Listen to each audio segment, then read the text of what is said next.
right. There we are. What is up? Can you fucking believe Zelda comes out this week? Is it this week? It's fucking Friday. Jesus. It's fucking, like, that's how you know we've become old fucking men. That, like, we'll see, like, wow, there's a Zelda. Oh, it's gonna come out in a year and a half. Oh, bummer. That could be a while. It's now. Damn, I was not paying attention. Like, I remember when Street Fighter 6 got announced and, like, the release date was, like, 6.5 months away. I'm like, that's gonna be terrible to wait. Oh, no, that's in, like, 3 weeks. I think it kind of snuck up, and I think the impact of it is somewhat less from what it would be if it were a brand new entry entirely. But because it's a sequel, I think it's a little less of an impact. It's kind of like a Majora's Mask hitting. I mean, Breath of the Wild is still obviously a massive fucking deal, but because this is Breath of the Wild 2, it doesn't hit the same way as a completely new Zelda entry would have. Yeah. Apparently, it's pretty good. Yeah, I imagine so. I heard. I also. I heard okay. But it's also like, are you down for more of the same and then some remixes of those concepts? Yeah. So here's the fun thing. I didn't stream Breath of the Wild.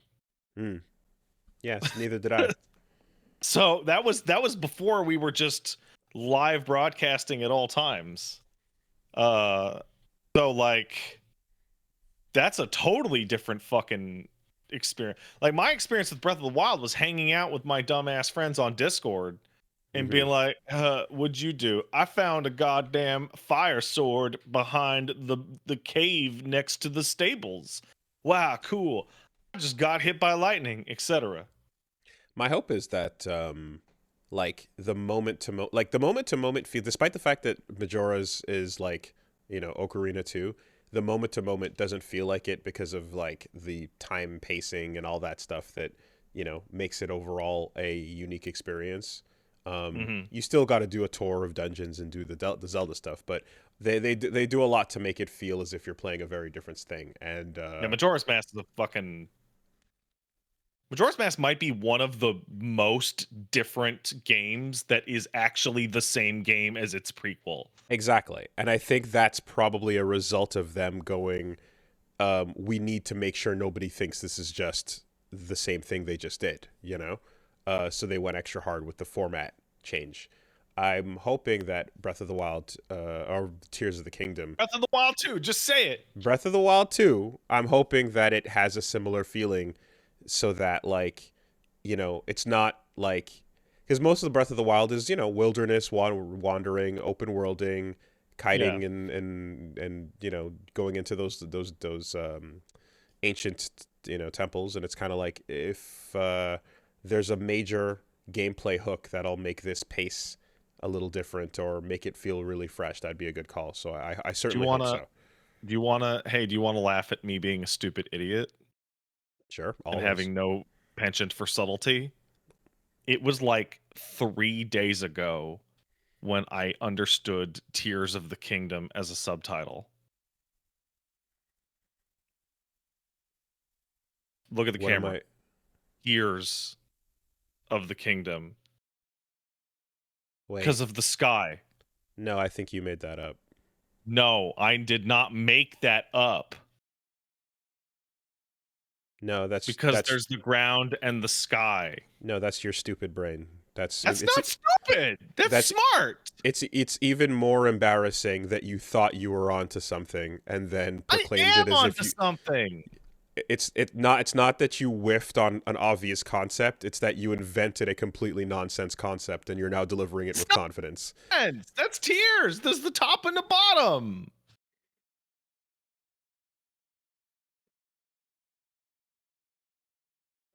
Okay. Yeah. No. I'm responsible for raising a small human shortly, so you are not cooking. You have to tell me my ideas are good.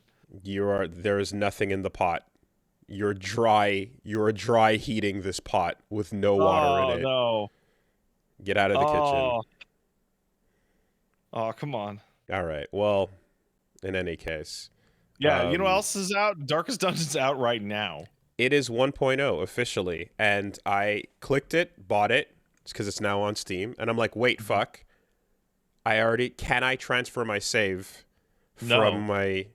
But, Hades let you do that. Yeah, because. Yeah, so the answer is not no, the answer is maybe, you know? Maybe. The answer is maybe. Because you can do that, right? Like, I was super happy to see that in Hades, they'd let you upload and cloud download your save once you switched over. And if I can do that from here with the Epic Game Store version, that'd be fucking fantastic. I'm down to support. I love Darkest Dungeon enough that I bought it again anyways, and I just don't want to restart the progress if I don't have to. I'll say it again. Just start a new save. Yeah, but When's I don't the want last to. time you played it? I mean, a long time ago, but like, oh, not a long time. Like, I mean, whenever the fucking, release was, but I don't want to do that stuff again. A year and a half ago, Wooly. I don't want to do it. I don't want to do it again. I want to continue where I picked back up. I enjoy it, but I want to continue where I left off. I don't feel like doing it again. So I feel really conflicted. I mean, I'm gonna hold up my hand here, right? I have not played Darkest Dungeon 2 since early access, right? I played it for a couple days then, and I'm like, nope, waiting, and now is now, right?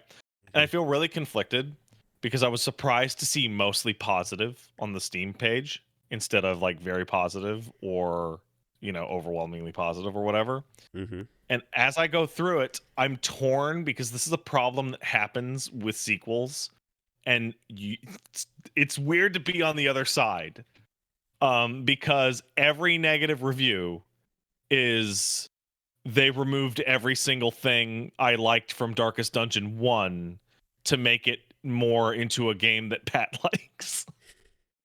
Right? Like it's just a bunch of people who wanted the consistent building of the Hamlet and the team and the management. As someone and it's been turned into a run game. That's interesting. I mean, it's still mostly positive. There are, if there's an over, because people around the time when it revealed its gameplay, I think we all kind of saw that.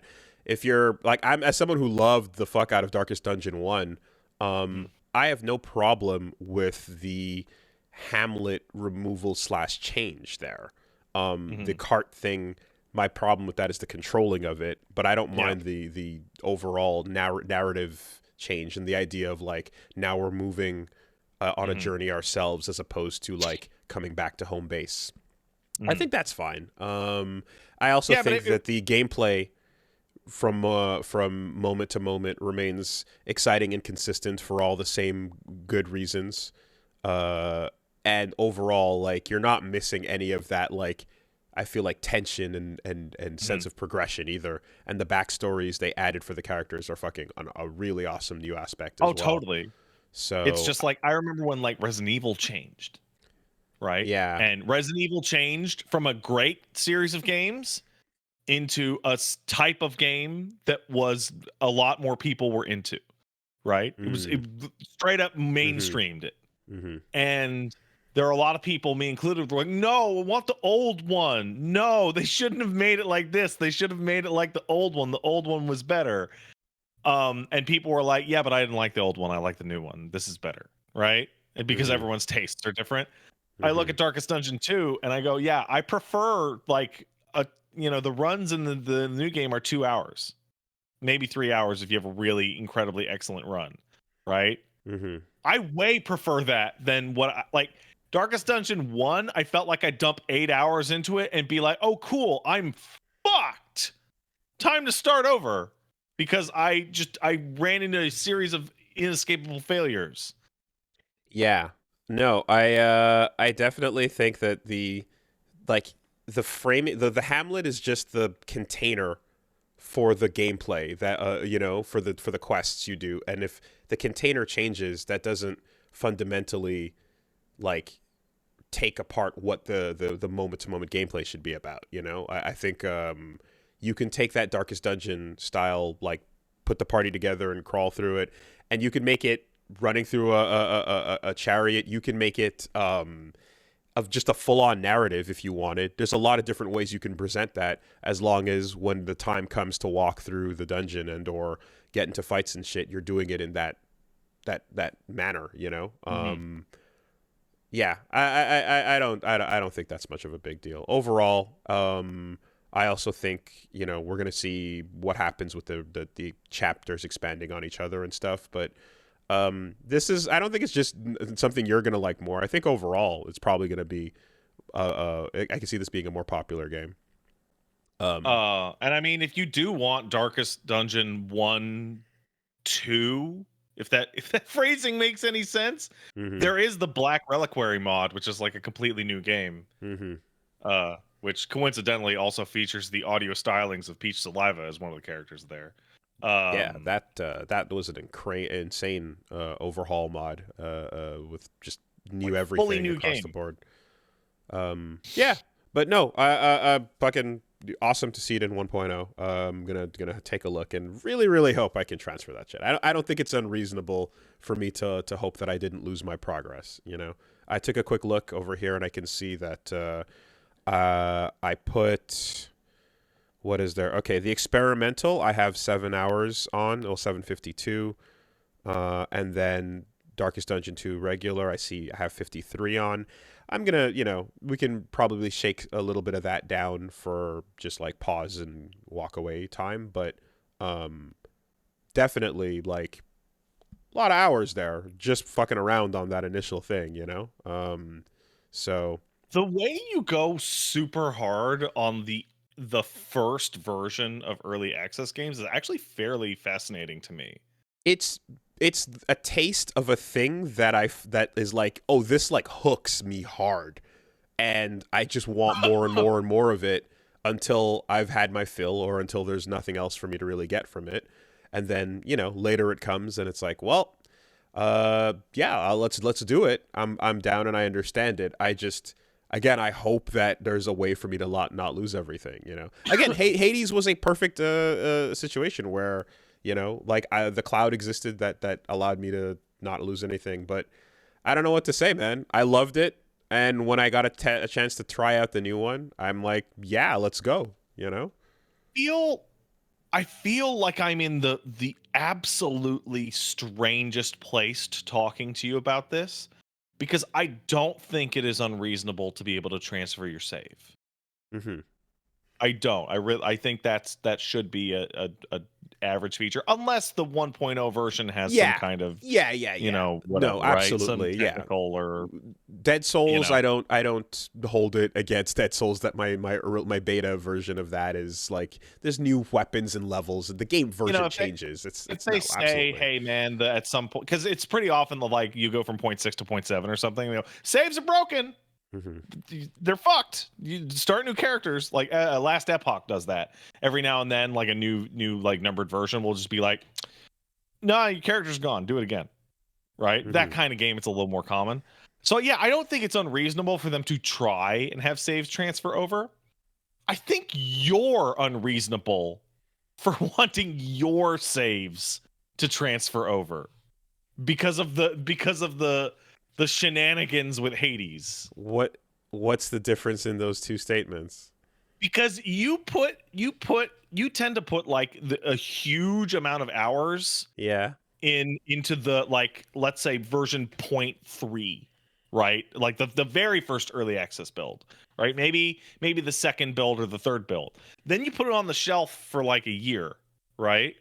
And then by the time you come back, it's not like you were following it every version number, every update you'd go back for 5 hours or whatever.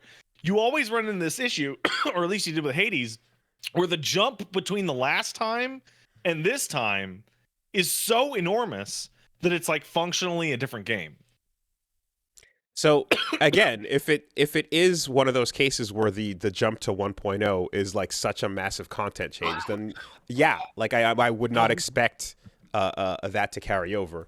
With Dead Cells as the example that I just mentioned, right? With Hades, it wasn't as such, and I was able to keep and use the cloud, but I mean, I promise you, I don't think too hard about it. I hear that there's a game, and then and they go, here, we have it out in early access, and then I go, cool, and I play it, and then I go, wow, this is really fun. And then I finish playing it, and then the next day I'm like, what do I want to play right now? And I go, oh, the new thing that I really like. So I go play it again, and then I continue to do that because I'm interested and I want to play more of it because I'm having fun with it, and then here we are. Like I'm playing the thing that is out because I'm enjoying it. It's not a like there's no extra thought behind it. So when we get to the point where I'm hoping that I can, you know, have the time and things that I've unlocked in the process of having fun with the game, I hope I can resume that. That's literally the end of the thought. I unlocked some stuff. I built up the story into move unlocks with a lot of the extra classes that were made available in that first chapter. I beat the first chapter and the heart and stuff, and I'm like, I hope I can pick back up. I don't know what to say. Darkest Dungeon status 7 days ago. Darkest Dungeon releases in 1 week. We're putting together an infographic. We have a lot of console. There is. I intend. Because I'm trying to understand. The game on Steam, then you'll be able to transfer your Epic Games file, so you can keep playing on your regular profile. So hey, look. So yeah, you will be able to transfer. Perfect. Awesome. Beautiful. Thank you. Hell yeah. Let's go. That's fantastic. Thank you, Red Hook. But in terms of like the pushback I'm seeing here, I just want to know, like, so again, just in terms of what's reasonable, is the idea then, should I like play some of it and go like, this is really cool, and then there's more to do, there's more to unlock, there's more content, but then should I then go, I really want to play this right now and I can, but let me stop because I'm like, let me just go, no, don't go too far into it because it's early access. Obviously it's going to depend on everybody's personal taste. That's what I tend to do. What I tend to do is like, I will see something on early access that just comes out and be like, oh wow, I will try this, right? And I will play it for 6 to 10 hours, usually 1 or 2 streams, or like 1 stream and then like a little bit off stream. And then I go, like my brain goes, it's a little different with the roguelike like Hades or Darkest Dungeon, but I go like, I'm probably only going to play this once. So I want that version to be the 1.0 version instead of like, you know, because you'll always encounter something fucked, right? So like Last Epoch's a really good example, right? That's at 0.9, so it's almost done. It's probably got like 4 months left or whatever, but it's getting there, right? I played it on stream for a little while and ran into a situation where 3, 4, 5 times in a 4-hour session, I couldn't pick up items off the ground. It's a fairly fucking serious That's pretty bug, big. Yeah, as right? you mentioned. Yeah, that's pretty severe. Yeah. So I took it and I fucking put it on the shelf for like, I'm going to come back to that once that shit is fixed. Now, if I were to encounter anything that severe, I would probably also have major reservations about continuing, right? I would know that I'm in murky fucking progress territory that might go, you know, tits up on me any minute. And then I'd be like, yeah, okay. But if things are running smoothly, like they did with Hades and like they did with Darkest Dungeon, I kind of like, if I'm like looking at it like, okay, think about it like a demo is what I see some people are saying, right? It's like a demo will bring you up to a point and then stop you and go, here's the end of the content for the demo. Thanks for enjoying it. Please play more when the full version comes out. If that's what we were getting, that'd be fine to me too.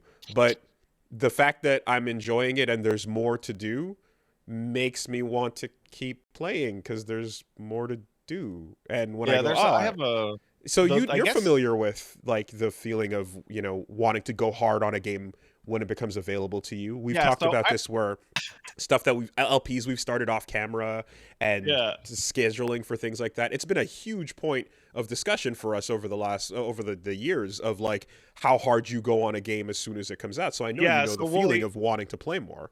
Would you describe it as accurate as like when there's like a hot new like when Dark Souls 3 came out and like I walked in to sit down to start would you describe me as like vibrating? Yeah, I would say so. Like, I get excited. I get fucking excited. So no, I totally get it. But I'm like, I guess the biggest difference is like what your personal tolerance to jank and bugs is. Yours is probably really high. I have a lot for obvious fucking reasons. But I in these cases, like I said, if I ran into anything that I would consider A class or even high B, I would absolutely stop and go, ooh, right? As you're mentioning with the last epoch, I would totally not be able to pick up items and go, okay, hold on a minute, this is fucked. Time to actually Killed me, dude, is I had to right? back out of the whole game, turn it back on, and then it happened again 20 minutes later. I'm like, this one's going back on the shelf. This, no. Yeah. Come on. But I'm looking, and so like, yeah, so some folks are here are like, no, dude, just stop, right? I was like, okay, cool. So what's the right place to stop then? If so far this game's first chapter has everything up to the first boss, and you can unlock maybe 3 or 4 extra classes, and then their full move list.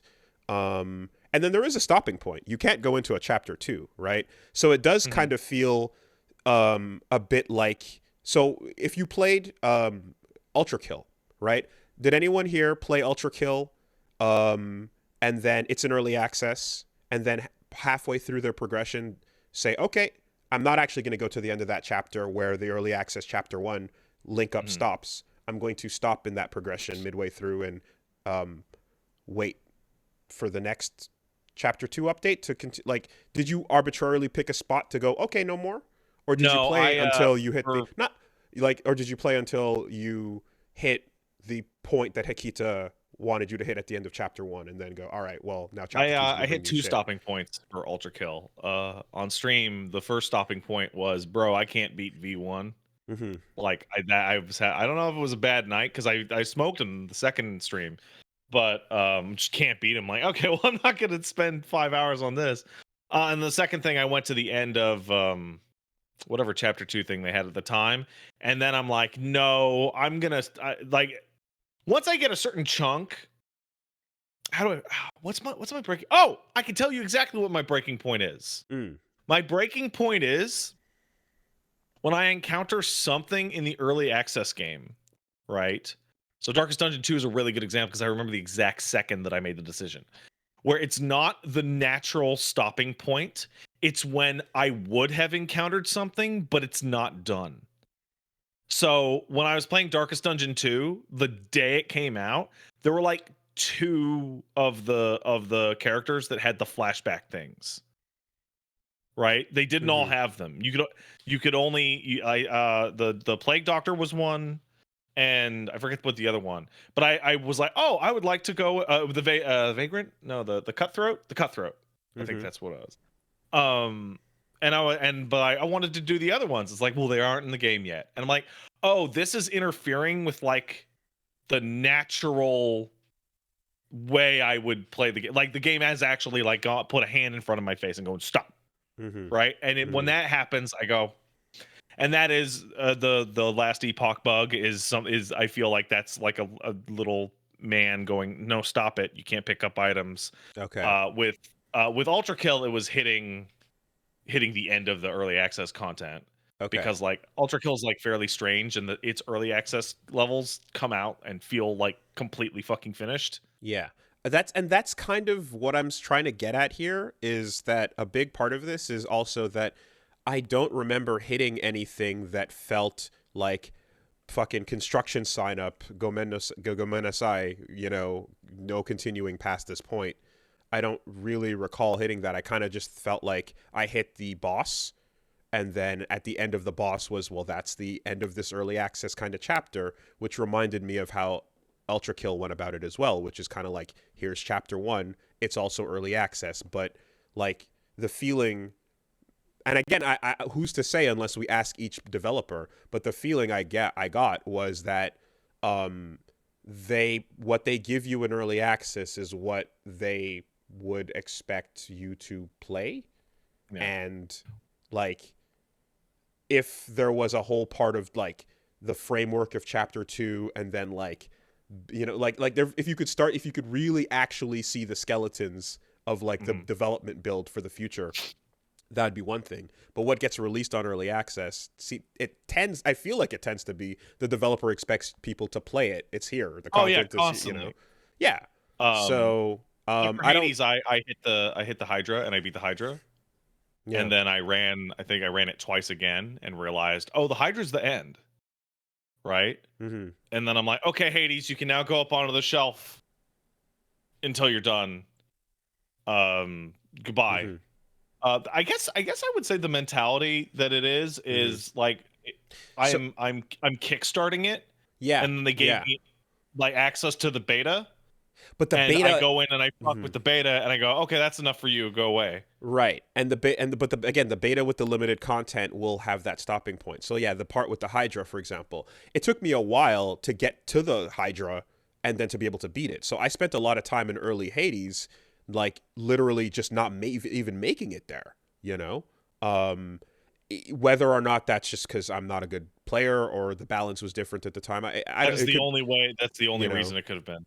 But it took a while to get to that point. So like I spent some time doing that too. And I remember doing the runs. And again, there's content between runs. There's new lines of dialogue and things to explore and unlock and conversations to have. So you're like, yeah, each time I'm trying to hit that wherever the end of this, like wherever the game's final point is right now, the upper limit, it's challenging enough to keep trying to get back to it. So there's a lot of reasons to just be like, all right, let's just do another run, you know?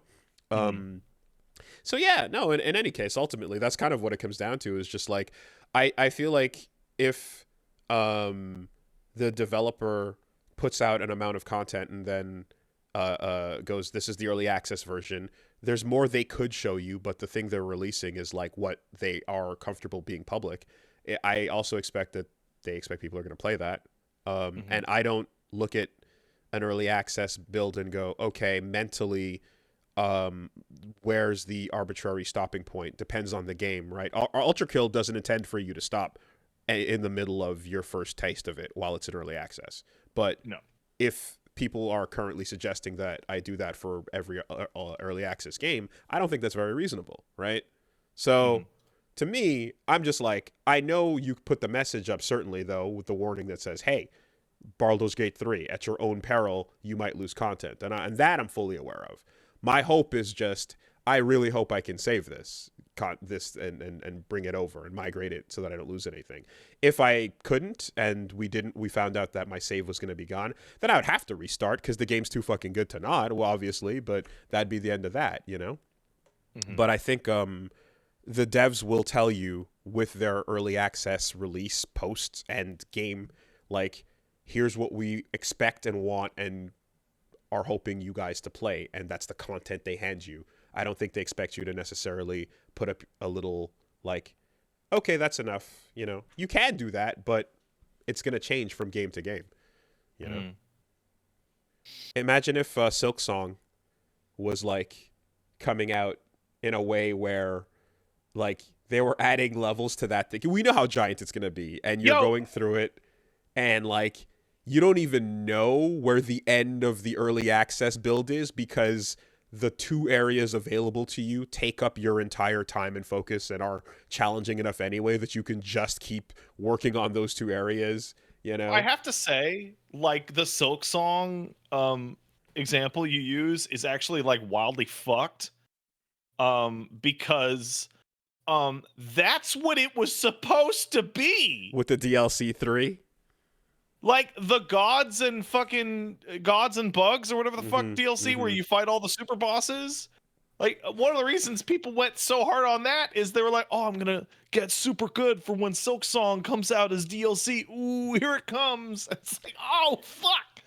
It just, there was too much, you know. And now we're in this we're in that part where maybe people have been waiting so long that the hype fades and becomes, I'm worried it's animosity. gonna Half-Life 2. It's already there. It's already definitely becoming a, like, when you say Silksong, it's not excitement where I'm seeing from people. It's God damn it, you know. This is and Clown makeup. Yeah. Clown. At the same, like the philosophy that they have for the amount of content they put into their stuff is so unlike the rest of the industry, and it's also not reasonable. It's too much. You know, it really is. It's giving you so much more than you really need. I think people would probably have been satisfied with like with Silksong being like, here it is, you can play it, we're gonna keep working on it in the background. But like the type of work ethic they've shown is one that would release the Silksong would have come out, and it would have been a bit like Team Ninja game, where the game is awesome and they would quality of life it into perfection, right? But they could have easily had that, because all the Neo games and everything in that series is like, no one's hating, like the first version of that we're having fun with, but we know it's going to get quality of life unbelievably over the course of its life. They could have definitely have done that with this. And that would have been an interesting really case for this discussion we're having, because then it's like, all right, so if you're playing early access fucking Silksong, where do you decide to put the fucking, pump the brakes and go, personally, I'm going to stop here, right? Anyway, it's interesting though, because I think when a game that I'm excited for like drops in early access and they give you more than just a demo, more than just a taste, they give you like a whole first level or a second level or something. I mean, fuck, man, I'm gonna, I'm just gonna play what my heart feels like playing. And yeah, it's why Sons of the Forest is so fucking confusing, because Sons of the Forest is like, this is 1.0, but it's a 1.0 they didn't feel confident in. Mm-hmm. So what the fuck is the game fucking done or not? It's so goddamn weird. I don't know. Oh. This world of early access is confusing though. It's different from the one that I'm used to, that I grew up with. This is different. It is uncomfortable. I'm not sure what to make of it. In any case,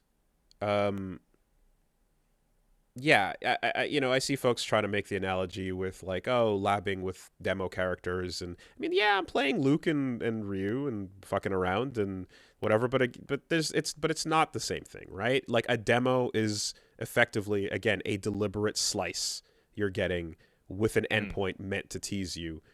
If an early that demo is a complete thing.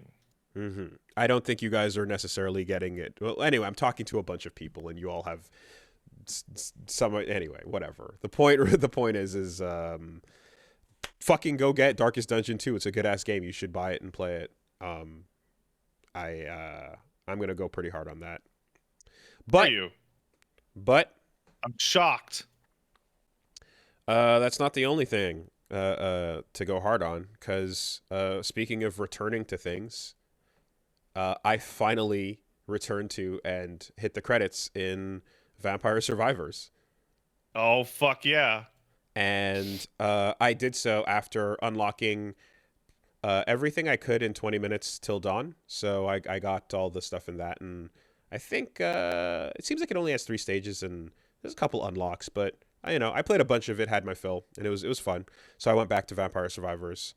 And I remembered something that there was a problem I was having with the game that I forgot about, and because I'd come back to it, like, I'd play a game and then like a month or two would pass and I'd play a bit more, and then and I finally kind of remembered what that problem was, and now I've overcome it. I didn't hit the credits when I was playing it before, but I unlocked a ton of shit, right? Yeah. You unlock a fucking stupid amount of shit in Vampire Survivors. And I hit major plot moments of, like lore being dropped in cinematic one-off levels and things like that. But I realized that I think what happened was, at a point the game introduces, like, from the moment after you unlock like a bunch of the characters and a bunch of different variations for each stage, it introduces, like, there's all the unlocks you can work on, but then there's all the power-ups, and then there's all the secrets, and there's a handful of different things that are places you can put your attention. And I wasn't sure what my priority list should be, because you're kind of just like, I don't know, what do you want, right? Like, are some of these achievements, or are they progress points, And so what I kind of went was, okay, my next focus, since I've gotten the characters that I can see available, then I started getting, and then I went to all the coffins, and I unlocked all the coffins, and then then I did some of those bosses and plot things. And then the next point of seeming progress was, now try to unlock all of the secret items, right? Which is a whole fucking extra task in each stage, right? And so what I ended up doing was I unlocked just about all of them, or as many as I could, except for the one in the Bone Zone, because it's fucked. really fucking hard. I And have a the Bone completely Zone is really fucking maxed hard. out statistical file with a bunch of fuck characters, and I still think the Bone Zone's pretty tough. It's So like the only tough level for real. So I stopped playing the game when I hit the Bone Zone, trying to unlock the thing there, and then came back and did some more of Bone Zoning, trying to get the secret item there. Got nowhere close, and then unlocked I think like more power-ups in the progress. But like I spent a bunch of time there and then stopped again. And then I kind of forgot what my goal was upon returning. And then I booted it up and again, and I was like, oh yeah, there's still one secret available in the Bone Zone. Okay. And I just hit my head against it forever with nothing happening. And I was like, this is weird, because the progression and the feeling of powering up and like unlocking things has now hit a complete wall. I have stopped. I am not moving forward at Vampire all. Survivors is wild because it has a exponential curve of character power. Like other games don't do that, where you start getting, like every game has, you start to get really strong in the early levels and then you start to slow it down. So it's, you know, Vampire Survivors, you start getting stronger faster and faster. Yeah. As you, like, that's weird. Games don't do that. But each successive run was not yielding me anything useful, because I maxed out all the available power-ups I had, and then I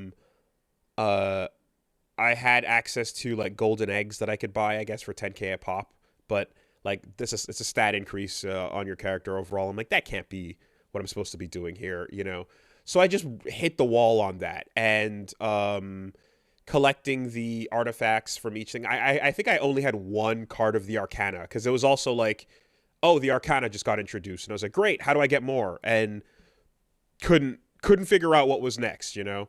So anyway, coming back to it again, did that, and I think I spent like a couple days, like going at it again with the Bone Zone. Then I was like, something's wrong. This is not what they intend for me to do here. What am I missing? And that's when I went back and I was like, okay, let me just, what's any other goal I can find? And then Again. No, the goal, no, and I went back to the I went to the list of of achievements, exactly. And I was like, let me just work on achievements instead of this thing. And then through the achievements, a bunch of shit started happening again. And I was like, oh, there's the power up, and I unlocked the Torrente box, and then the box. You weren't doing it like that? Oh, dude, that achievement list is a strategy guide. It's the actual progress list for content to occur.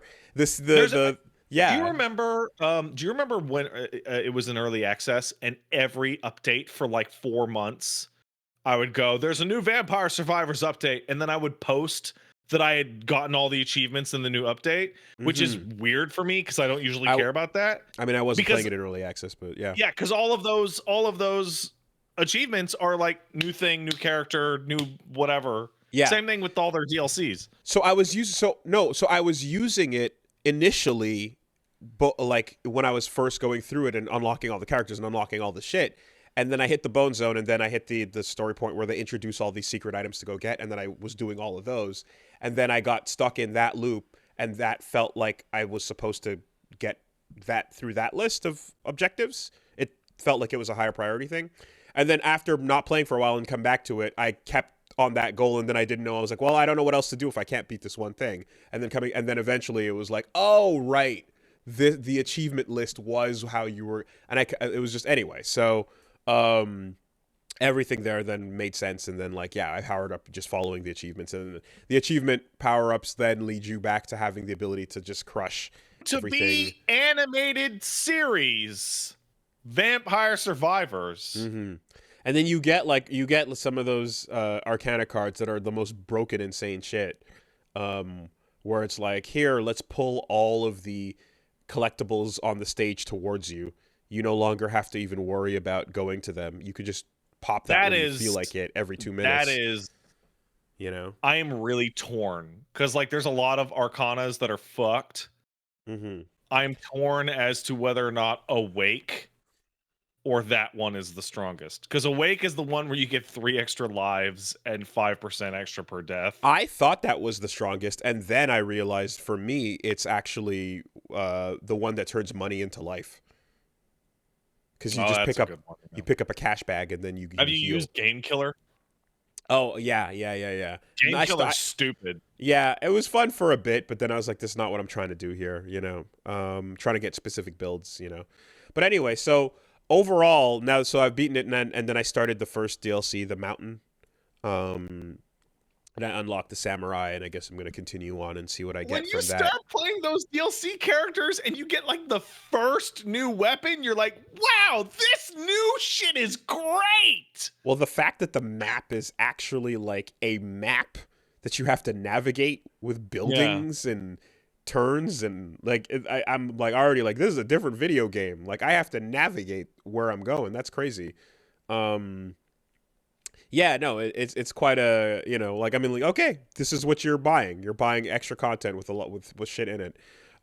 So far so good, but I think the game is odd because I don't think I've ever played a game where like progression changes what it's asking you to do, or you're like the progression will switch from unlock as many characters as you can, unlock as many weapons as you can, beat each stage for half an hour. Beat the bonus stage. Now that you've unlocked these things, go level up these weapons. And then like the things that it asks kind of like, and like once you get that list, it just, you know, it's a checklist, but, it introduces enough different things on the main menu and then on the character select screen and then on the stage select screen that like you're kind of able to pay attention to many different things as progress, you know? And yeah, so I think that's kind of what led to me stalling out in the bone zone. You know what's interesting about Vampire Survivors? Because we're talking about early access before that, right? And I never mentioned Vampire Survivors. And in fact, I just described the opposite of all of my other behavior with Vampire Survivors, where every time a new update would come out, I would hit every achievement and then be like, okay, waiting.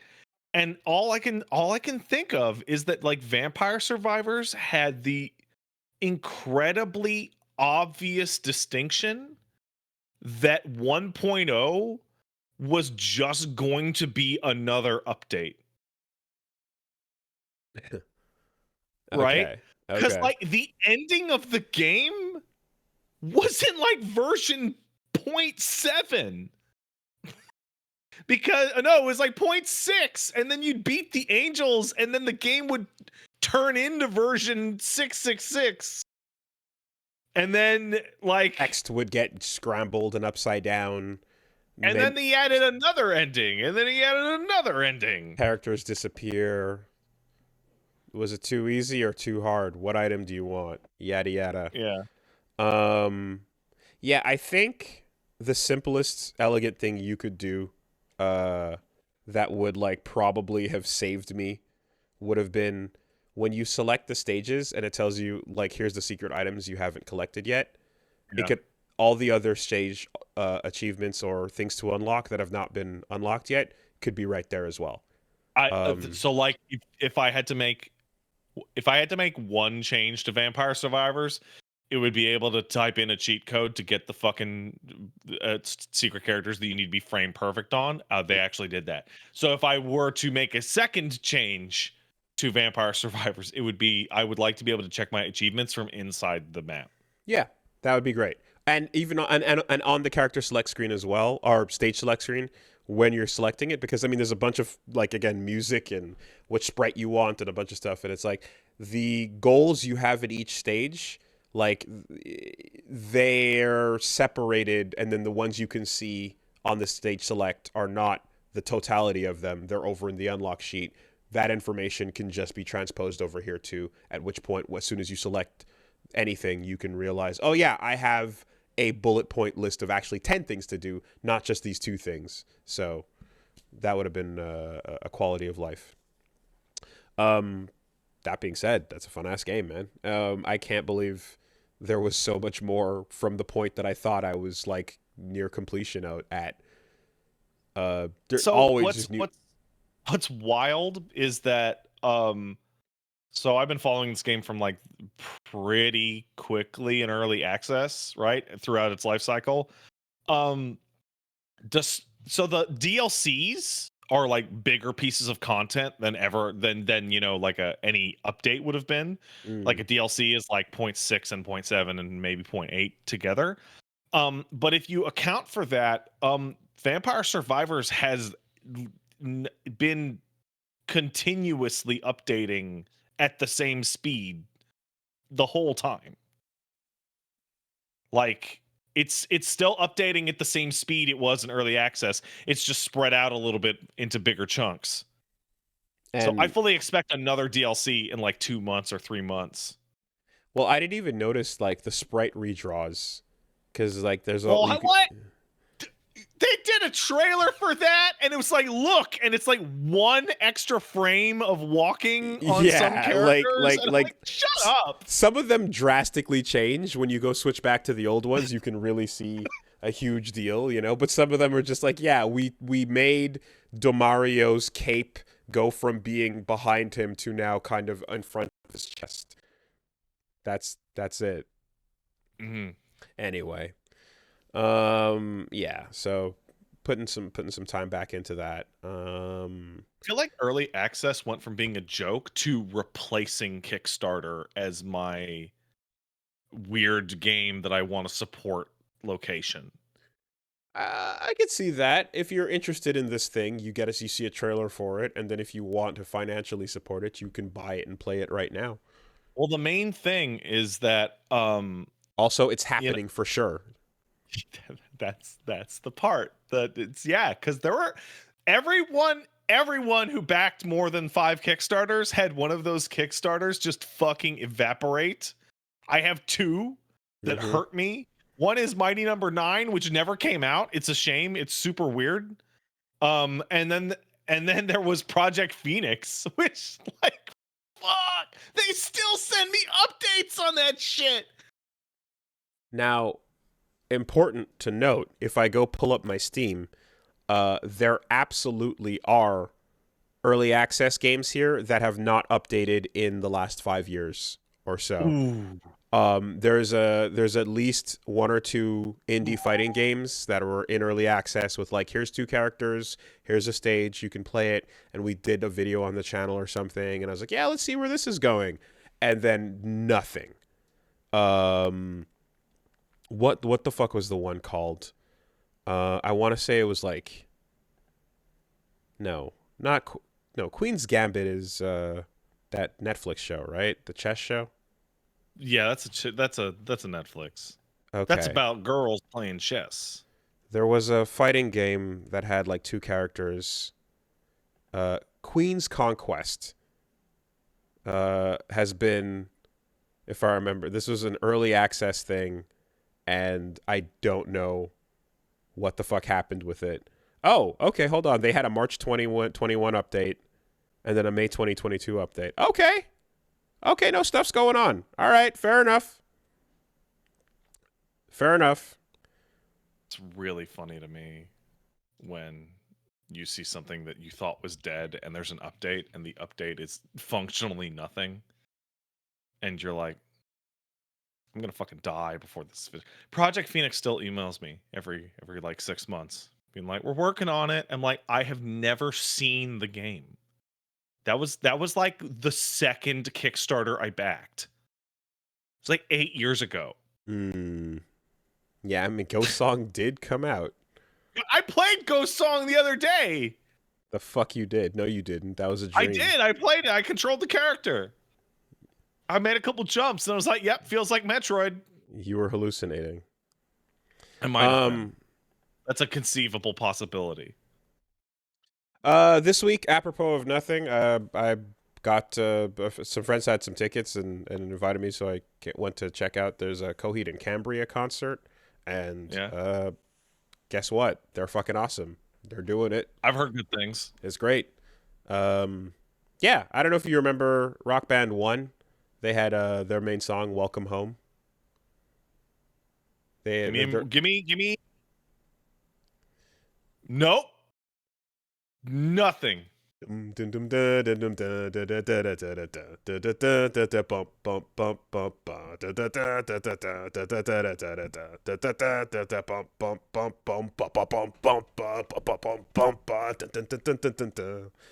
No? All right.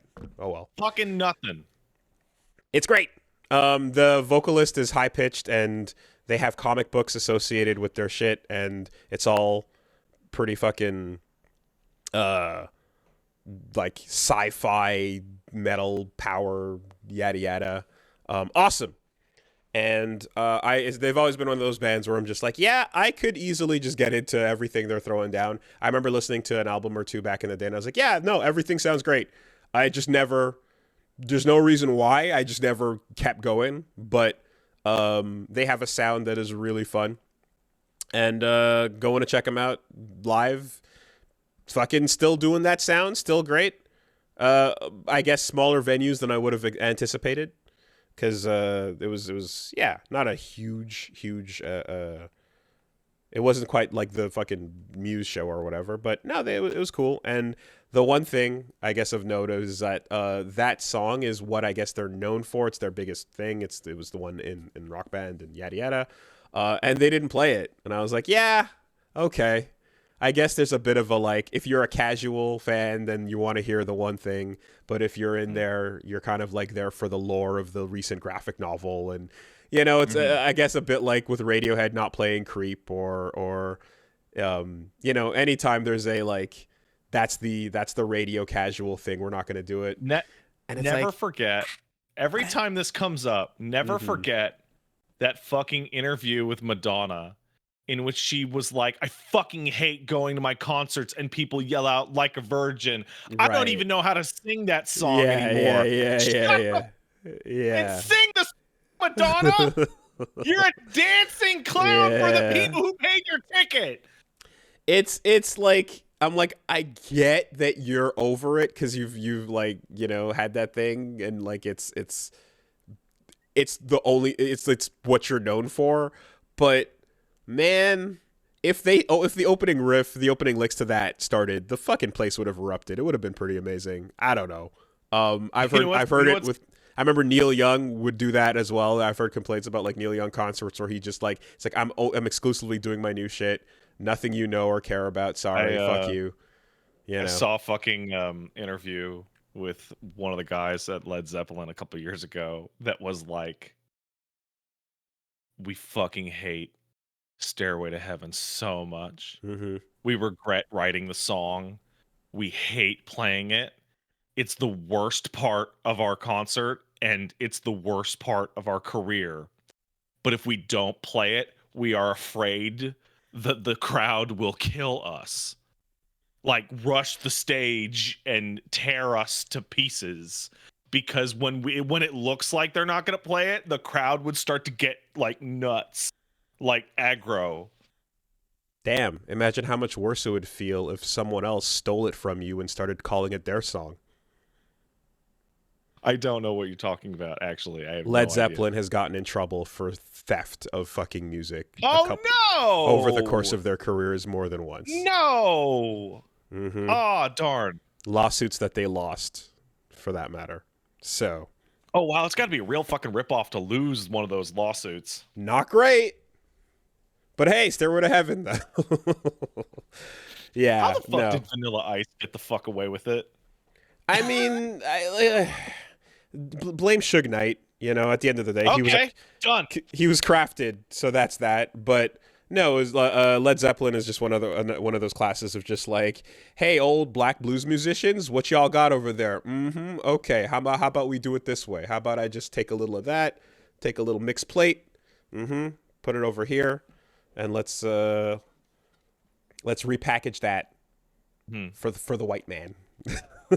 Maybe I don't know. That's me. Yeah. Well, can you repackage it for me? I mean, if that's what you'd be interested in. Yeah.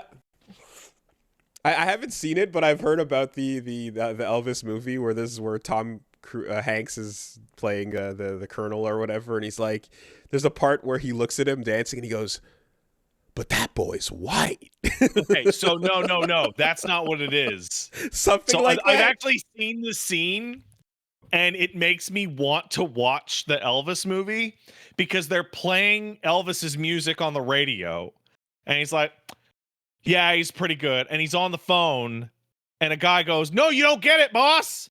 That boy's white." And then he like puts the phone down, and it turns into Armageddon. Like where it slowly zooms in on his face and he goes, "He's what?" And then it zooms in on like multiple other characters going, "Oh, he's what? Holy shit." Shit. Damn, dude. Yeah. Hit him with the time to kill, man. It's like Ladies the and Baz gentlemen of the Luhrmann- jury, now I want you to imagine that young girl was white.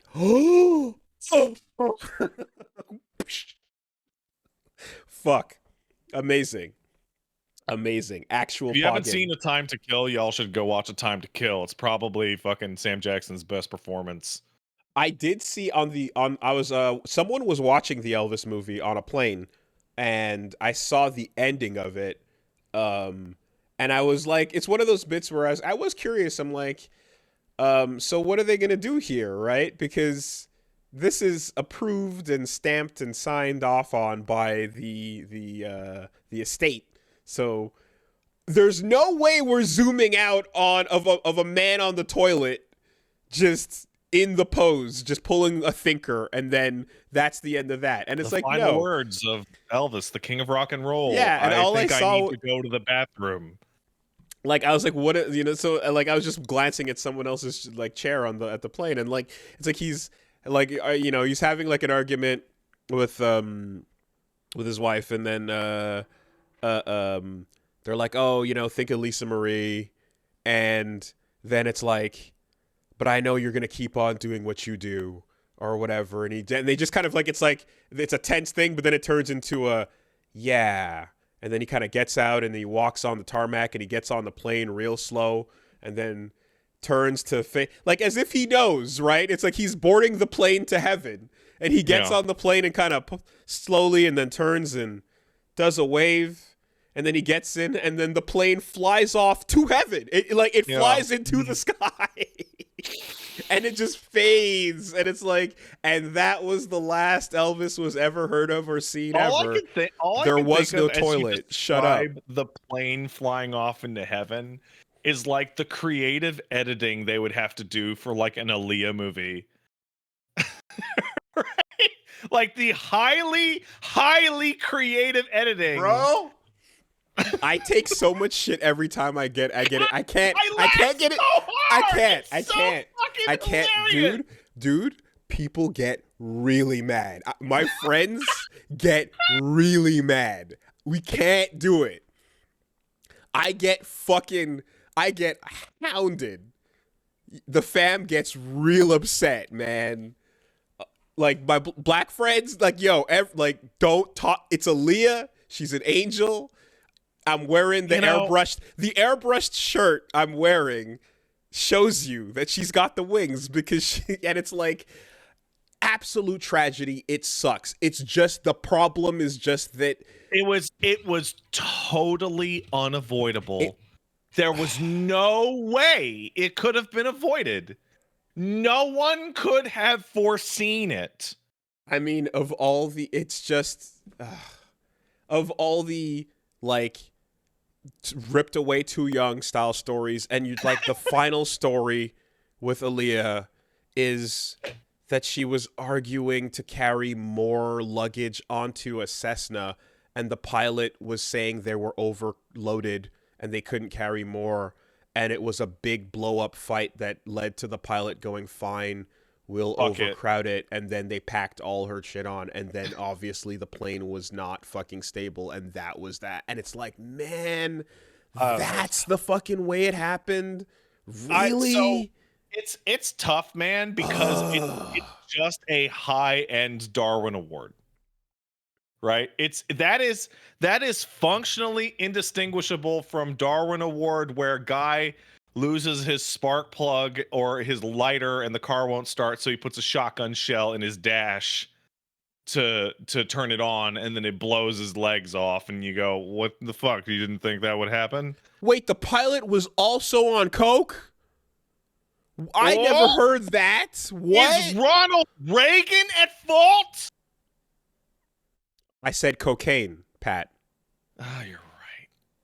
Powdered. I'm sorry. Is Come some on, Colombian guy at fault? Oh, what? Was it what was his name? Fucking it's P something.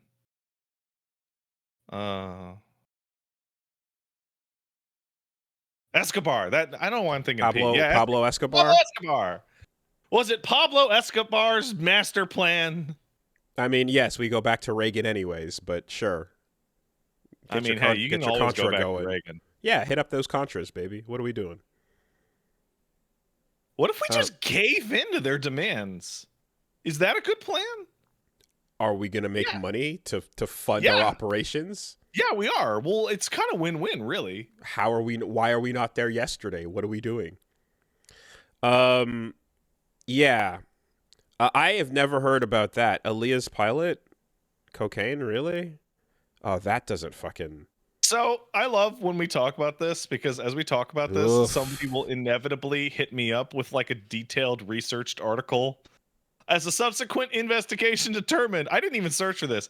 The aircraft was overloaded by 320 kilos or 700 pounds when it attempted to take off and was carrying one more passenger than it was certified for.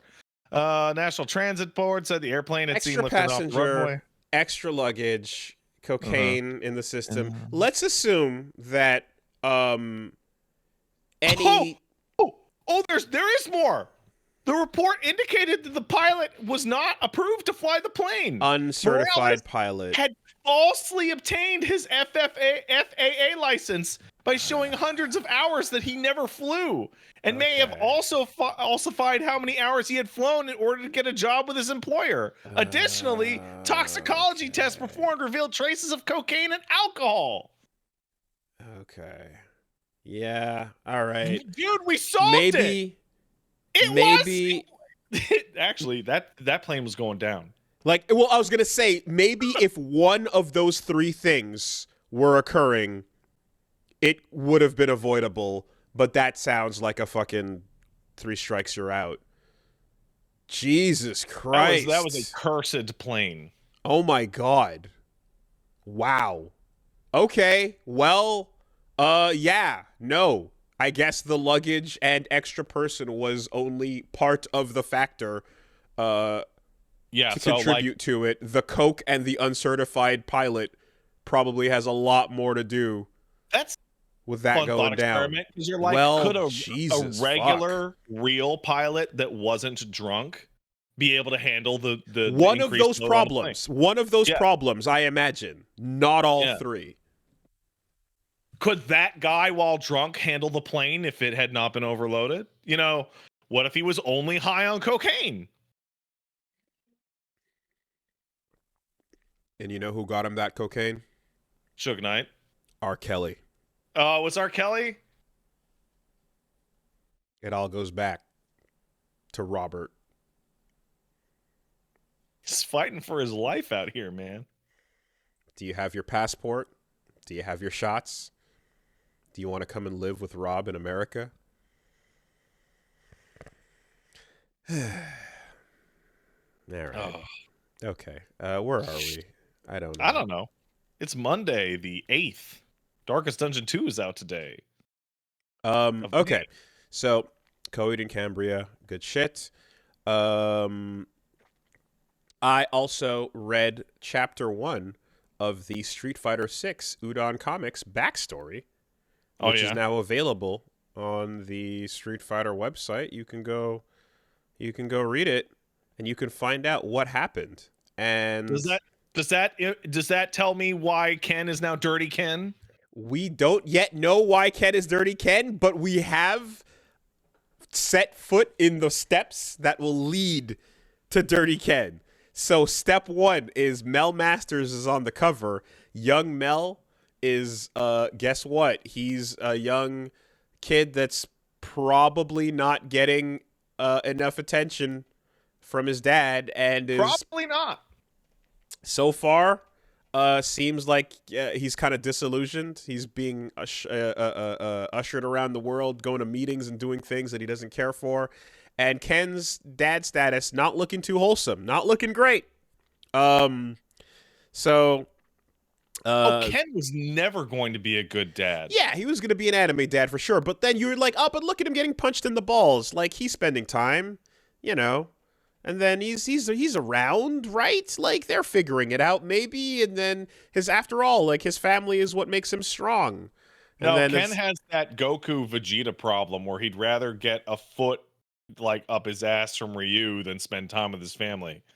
I mean, there's that. But then there's the part where he's now, so the Masters Foundation, the it's not quite the Howard connection. It's not quite the Garcia concern. It's not quite the Mishima Zaibatsu. It's tough times ahead, right? We got to figure out ways to stay relevant. We got to keep it. It's a business. It's a moving business, and so there appear to be regime change operations taking place in Asia. Mm-hmm. There's places where nations are being founded. Nashal, the new nation of Nashal, has been founded, and JP appears to be heading that up. Johan, we got his full name. It's Johan something, Paul, whatever. And he has like an accent and stuff, and like basically he's like founding this nation, and then Ken is getting involved, and they're like, okay, so we know you're going to invest at this new nation, Johan Petrovich. Mm-hmm. And they're like, we know that the foundation approved to invest at the this new uprising nation and whatever, but mm-hmm. but that also that we didn't approve cryptocurrencies and micro insurances. And Ken is like, hey man, times are moving fast. We gotta keep up. You are kidding me. You are fucking with me on this. We gotta keep up with the times. All the Ken jokes, like a homeless criminal due to fucking NFT ape security fraud. The apes are what the path to Hobo Ken starts with apes, man. That is that is the best. That is the best. So it plays out because he's like the board of directors are like, yo, Ken, I don't know, man. And he's like, nah, man, we got to keep it going. It's important to stay ahead of the curve. And it's important. And new nation, yeah, let's do it. We can't let the surrounding nations like just reabsorb them and whatever. And then he goes to this nation and like they're all like, yeah, hey, thanks for supporting us and thanks for the money and yeah, good business. We're all doing good business. You're right. And Luke is hired as Mel's bodyguard. I see that. Yeah, because that makes sense. He's part of the PMC that they're like contracting for this area, right? Like they're like, cool. So, anyways, oh, what's that over there? Oh, those are the fires coming from the city where the civilians are rioting because they hate what's happening and they're very upset about everything going on right now. So, but don't worry too much about that. Let's keep that Masters money rolling in, And Ken's like, I don't know. Should I be? Is this the right way? And then he's all stressed out. And then also like at one point he's like he gets a call and he's like, God, who is it now? What? And then it's Mel being like, hey, you told me to check in, so I'm checking in. Can I hang up now? And you're like, ooh. I think the context of like Ken Masters being one of the best fighters in the world coming at the expense of him being a terrible businessman is fucking great. So he's always had like his dad and the advice. He's always had the fucking the Wayne Foundation. He's had Lucian Fox. He's had Alfred. And you know, and the trustees to handle the madness while he's like, all right, I'm gonna go fucking do some tatsus. Y'all take care of it. But yeah, when the weight falls on him and the times are changing and politics starts to get involved, it seems like Ken might not be too quick on his feet, despite having a run button. But yeah, no, it's an interesting like all the jokes are actually half right. He's not a divorced hobo trying to run from alimony, but he is confirmed to be currently steering the foundation towards disaster, getting involved with what sounds like it might be. It hasn't been specified yet, but the presence of massive corporate money, PMCs on the ground, and rioting civilians seems like regime change, fucking like corporate imperialism shit going on. It's like Ken fucking tanked Venezuela. It sounds a lot like it. We haven't said it outright, but it does feel like JP and Ken are kind of doing exactly that. And that's no good, because I have confidence in Kojima's ability to write out an insane dictator taking over a country speech that references all kinds of shit you learn in American history. I don't know that Capcom has the chops for... I think this is the wildest reason why Ken could be Dirty Ken. Like, because everyone goes, oh, divorced, and he's like depressed or whatever. It's like, oh no, he's like an international financial criminal due to horrible mismanagement. But maybe, though, the truth is as simple as it is. Maybe it's that Ken needs to be on the battlefield. He needs to be in the ring to know who he is. And anything else in his life just doesn't make any sense and is just a bad idea. Just keep him away from it. Yeah, meanwhile, like Ryu, who always got made fun of as like, you're like a weird monk, homeless guy. He's just chilling, doing the same thing he's always done. He didn't bankrupt a developing nation.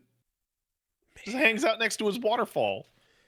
Yeah, like, you know, the fucking the issue pretty much sets the story up, and the issue ends with them like the car swerves into a protest, and then people start throwing rocks at them, and then like someone opens fire, and then the car crashes, and like the shit starts popping off because the angry citizens of Nashal are like, fuck you, corporate asshole, like whatever the fuck's going on. You're a pretty good fighter. Can you fight 25,000 people?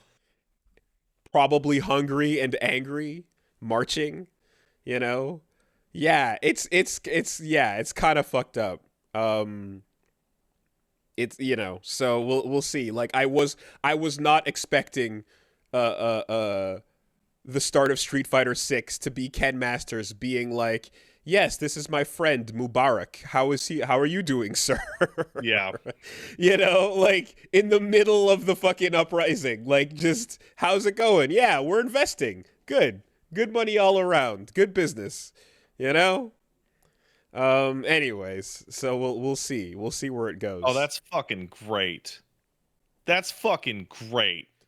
And it's just like, yeah, and then Mel is just like, man, fuck all this, and then Luke is like, hey, I play Pokemon Go, let me add you on my friends list, and that's what we got so far.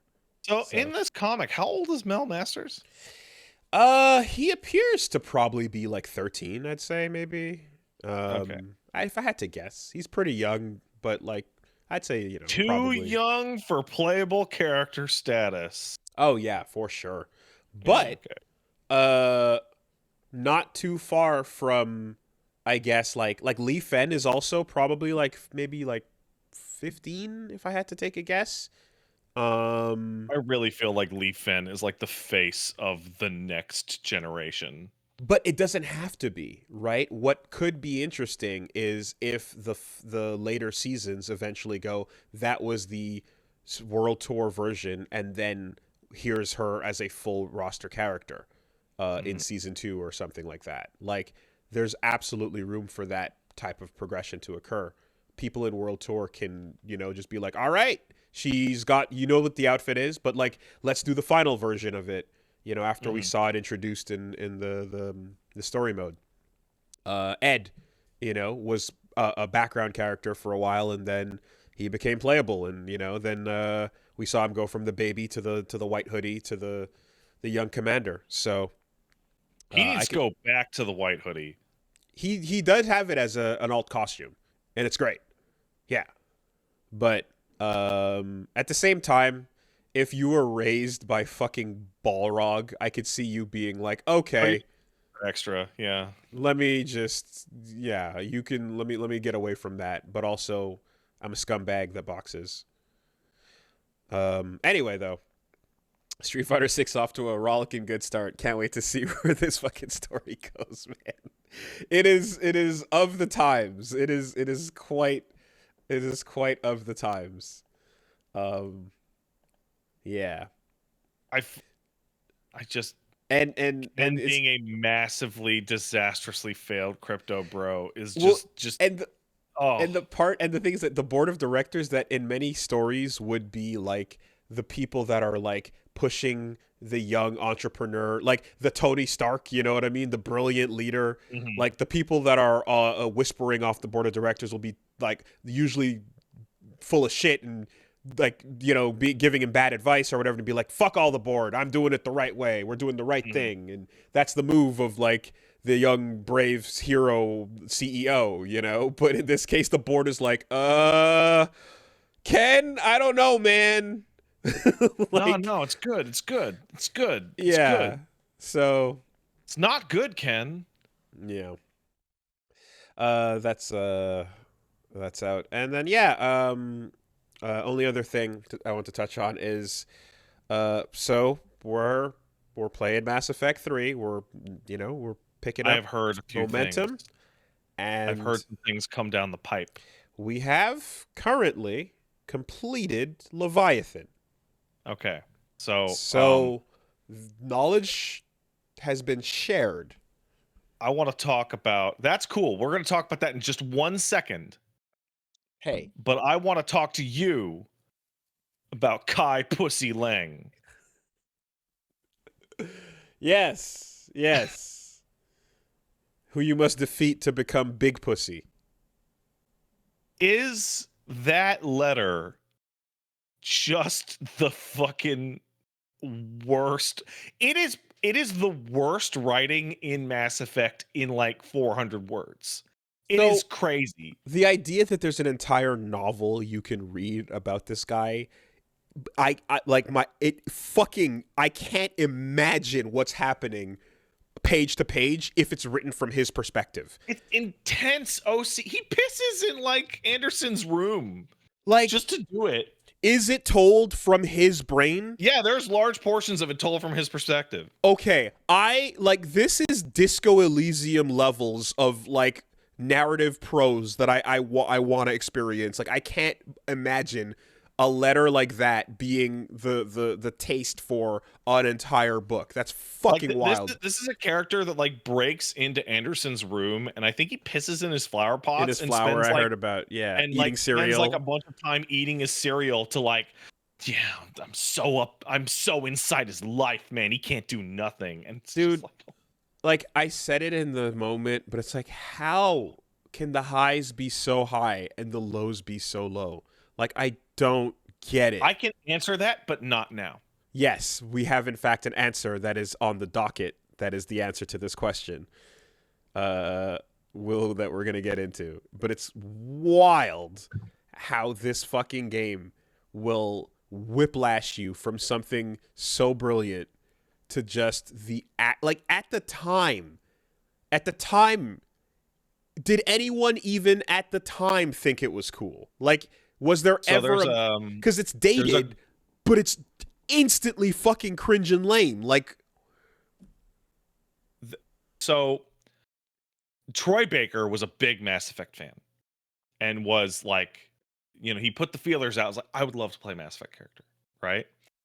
And then I watched an interview in which he describes that a character was written for him. Kai Lang was written for him, like with the assumption that he would want to voice it, and him like reading it out, and like it is Game of Thrones final season interview energy.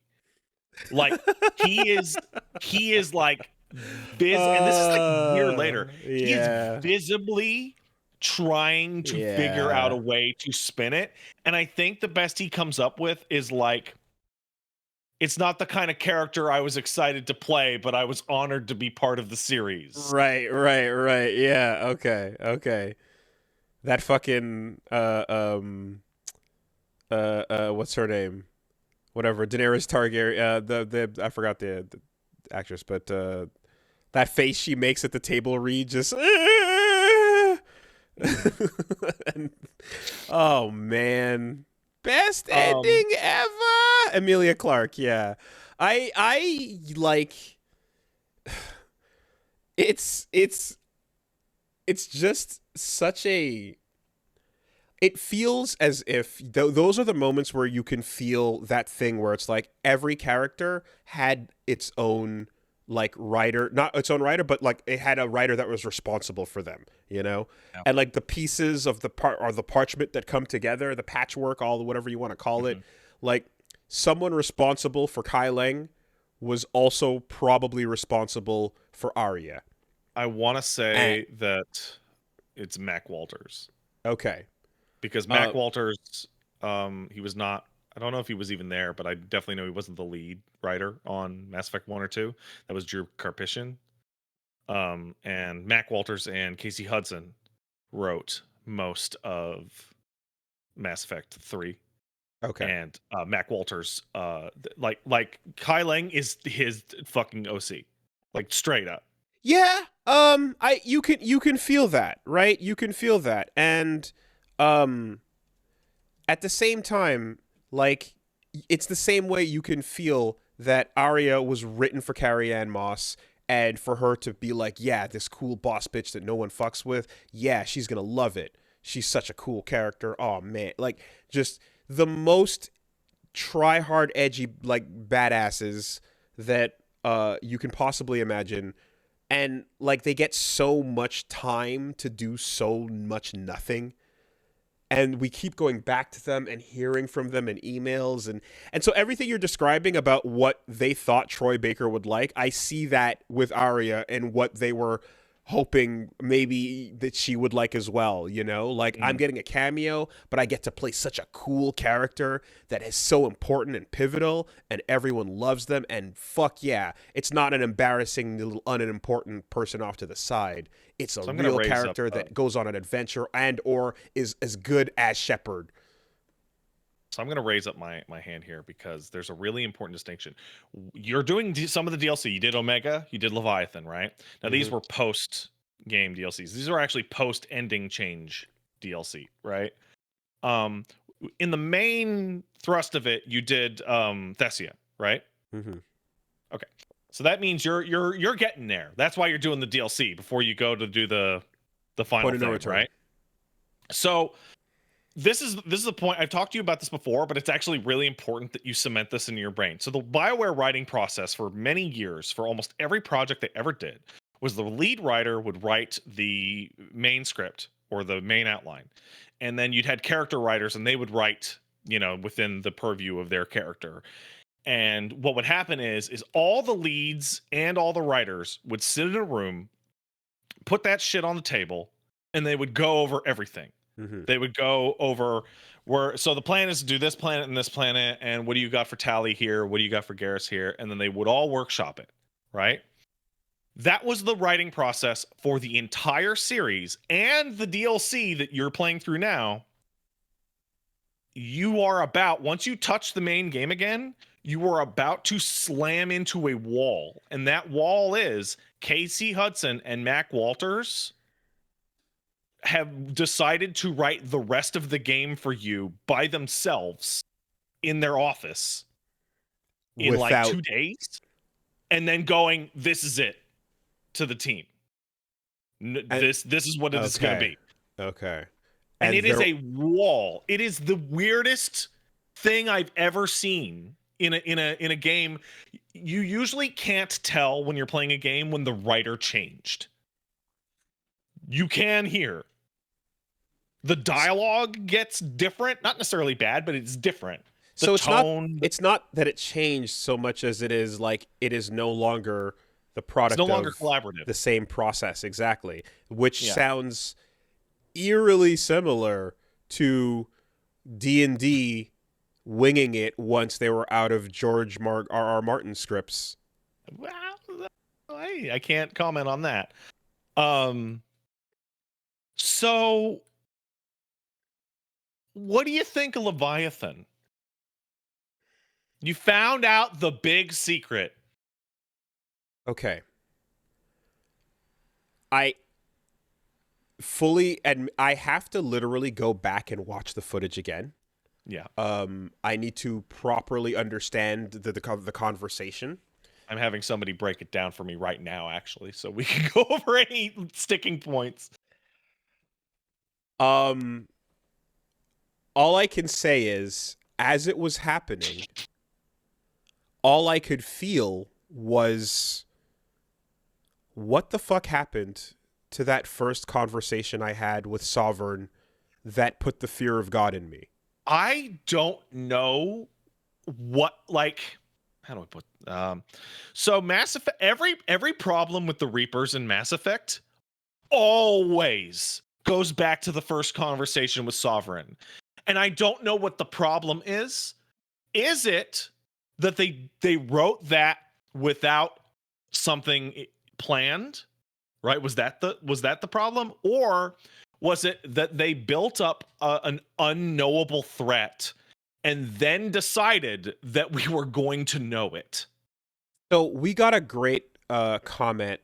We got a great message that came in because because we were discussing this as we were going through it, and I was kind of like, I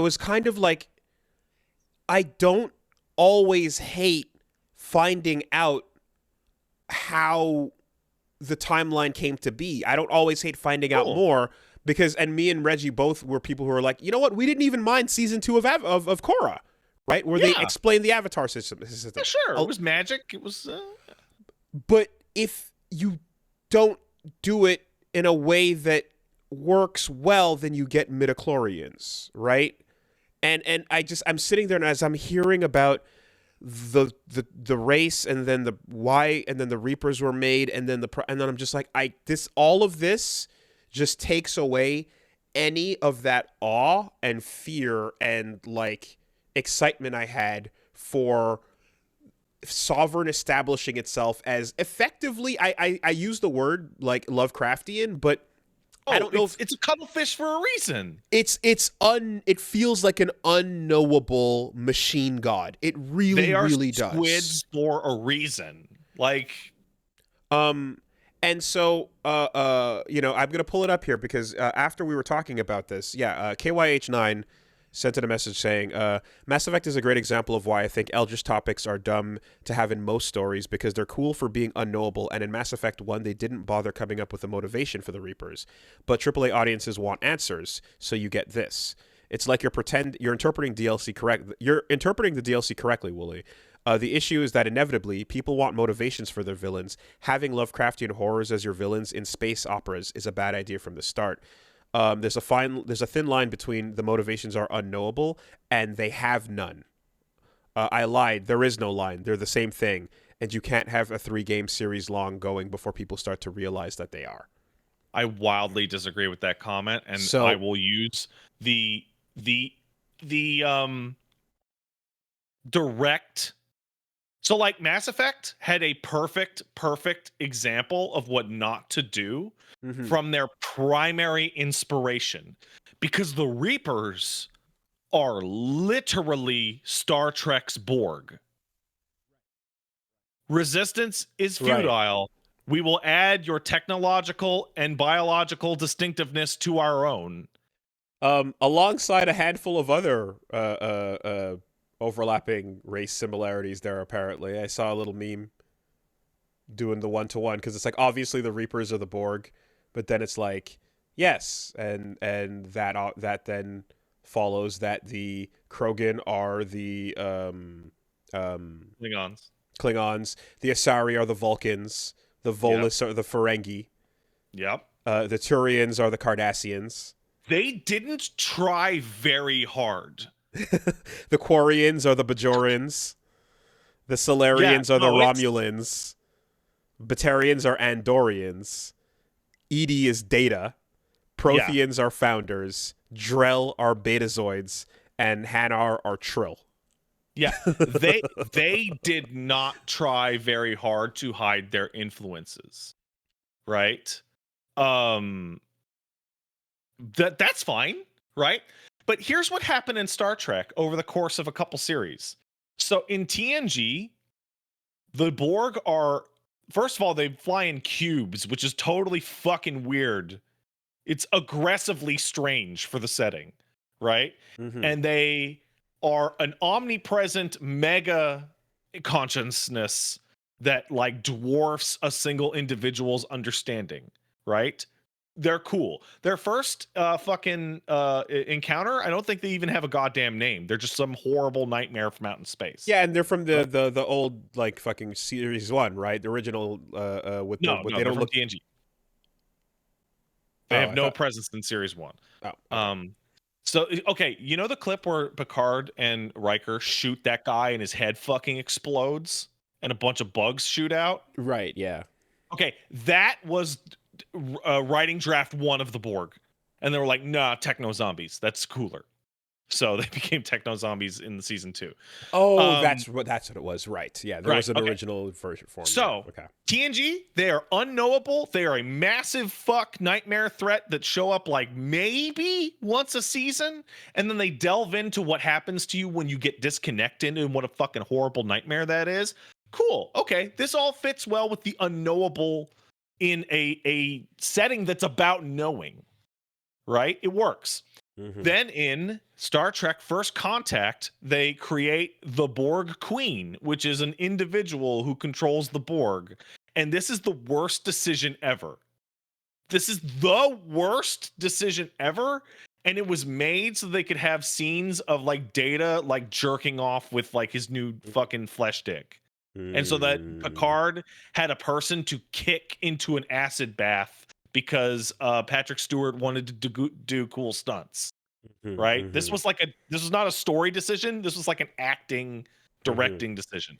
Then you get to Voyager, and Voyager goes into exhaustive fucking detail about every single thing about the Borg, and the Borg Queen becomes a long-running character in like a dozen episodes, and it sucks. It fucking sucks, dude. It sucks so fucking bad. And then let me guess, they spit you back out to the present day, and then you have to look at this what used to be intimidating threat, and now it's just who the fuck cares. Well, remember, right? I don't know if you know what the finale of Voyager is, but the finale of Voyager is that Janeway from the future comes back and like kills the Borg. Okay. And like just has like a bunch of action shots of like a Voyager from 20 years in the future, just icing like 1,000 Borg ships and that antagonist is now ruined.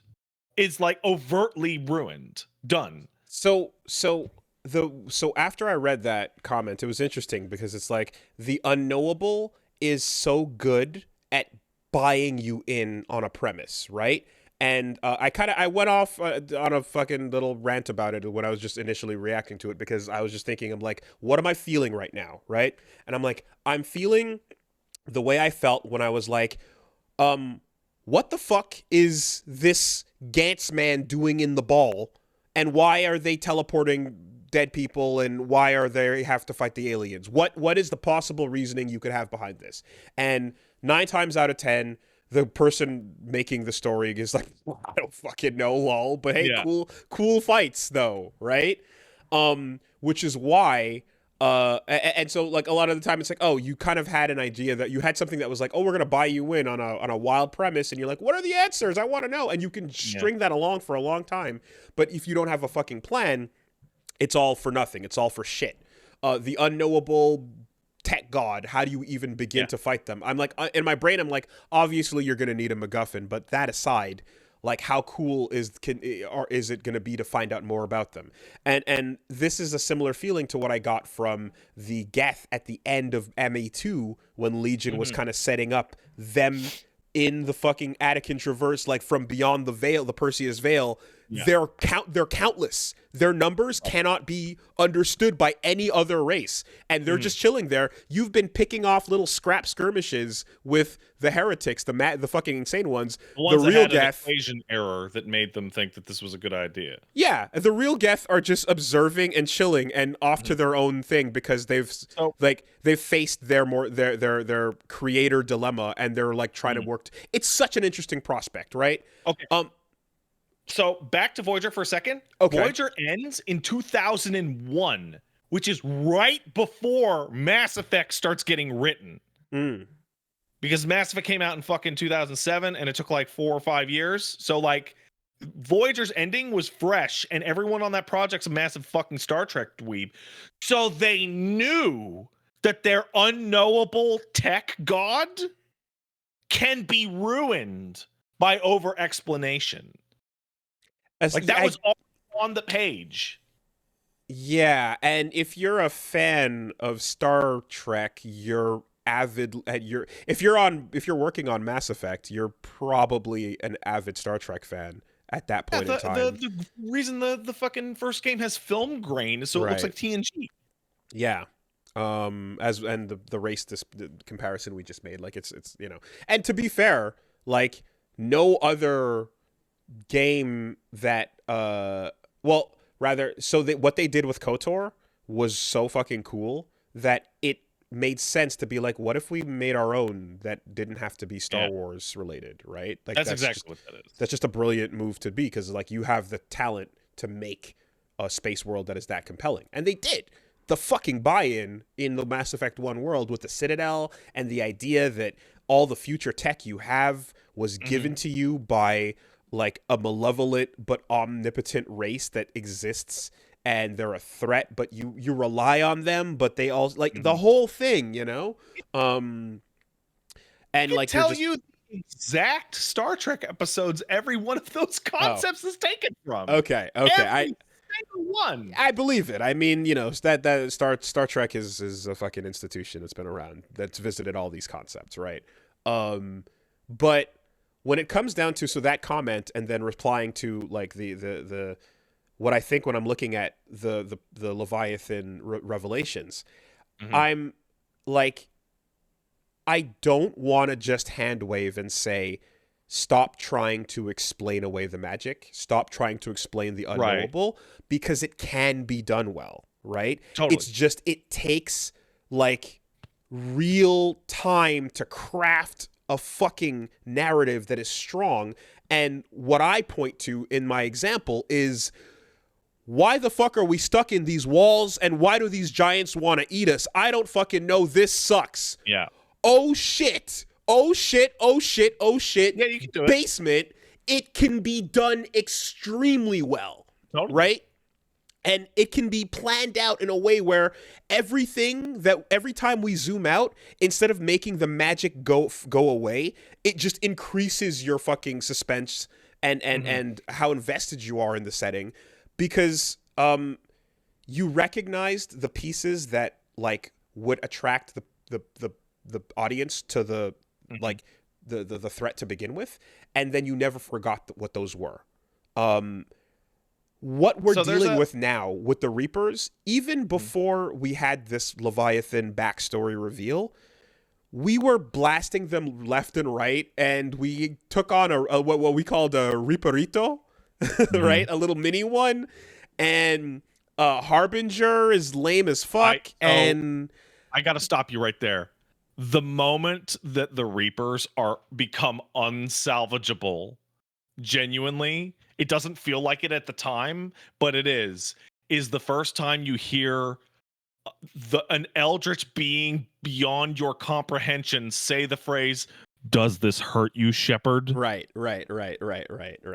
Now, fully able to go, Harbinger sucks, Sovereign's cool. I can go, yeah, this is a lame asshole, right? He's petty and shitty. Turns out he's one of the earliest and most powerful, but shut up. Of course he is. Whatever. It's also you know, really upsetting because Harbinger should be named Sovereign and Sovereign should be named Harbinger. because of the roles that they play. Yes, Yeah. I agree. But regardless, it's fine because Sovereign is the better name and the better character gets the better name. I look at all of that and I'm just left with that feeling of like, if you're gonna crack it open, if you're gonna tell us what we want to know or scratch the itch, so to speak, it better be like, it better capture what we fell in love with to begin with here and follow through on that, right? And even if it's like I'm trying to remember, but like there's another version of this with did you ever actually watch Firefly? Yeah, I did. Okay, so I liked Firefly back in the day, right? Yeah. Right, and Firefly was great, and then whatchamacallit, the movie came out after that. And I remember when it was like the Reavers were the thing in that, right? Yeah. And that's the threat of the franchise, and then you're like, it's the mystery, it's the unknowable, it's the fucking zombie space shit. Serenity, there we go. And then it gets around to eventually cracking open like what the Reavers are and how that happened, and it's like, oh, that's really okay. depressing and interesting. Yeah. And like I was kind of like, once we find out, is it gonna ruin it? And it's like, no, it didn't. No. It changes it from threat and unknowing to tragedy. Yes. But that required understanding what we thought they were, keeping that in mind, and then building on top of that, not just throwing it out entirely and replacing it with this now. Which again, this is downloadable content, which is possibly missable. Okay, this is where I need to stop you. This is a really important part because we're gonna need to sit down after you're done with like the main ending, because there's a lot of bits and pieces that are combining in very strange ways, and it's why talking about going through the Mass Effect series like now when it's completely done compared to its reality when it came out, you have to remember there are two things going on with the Leviathan DLC.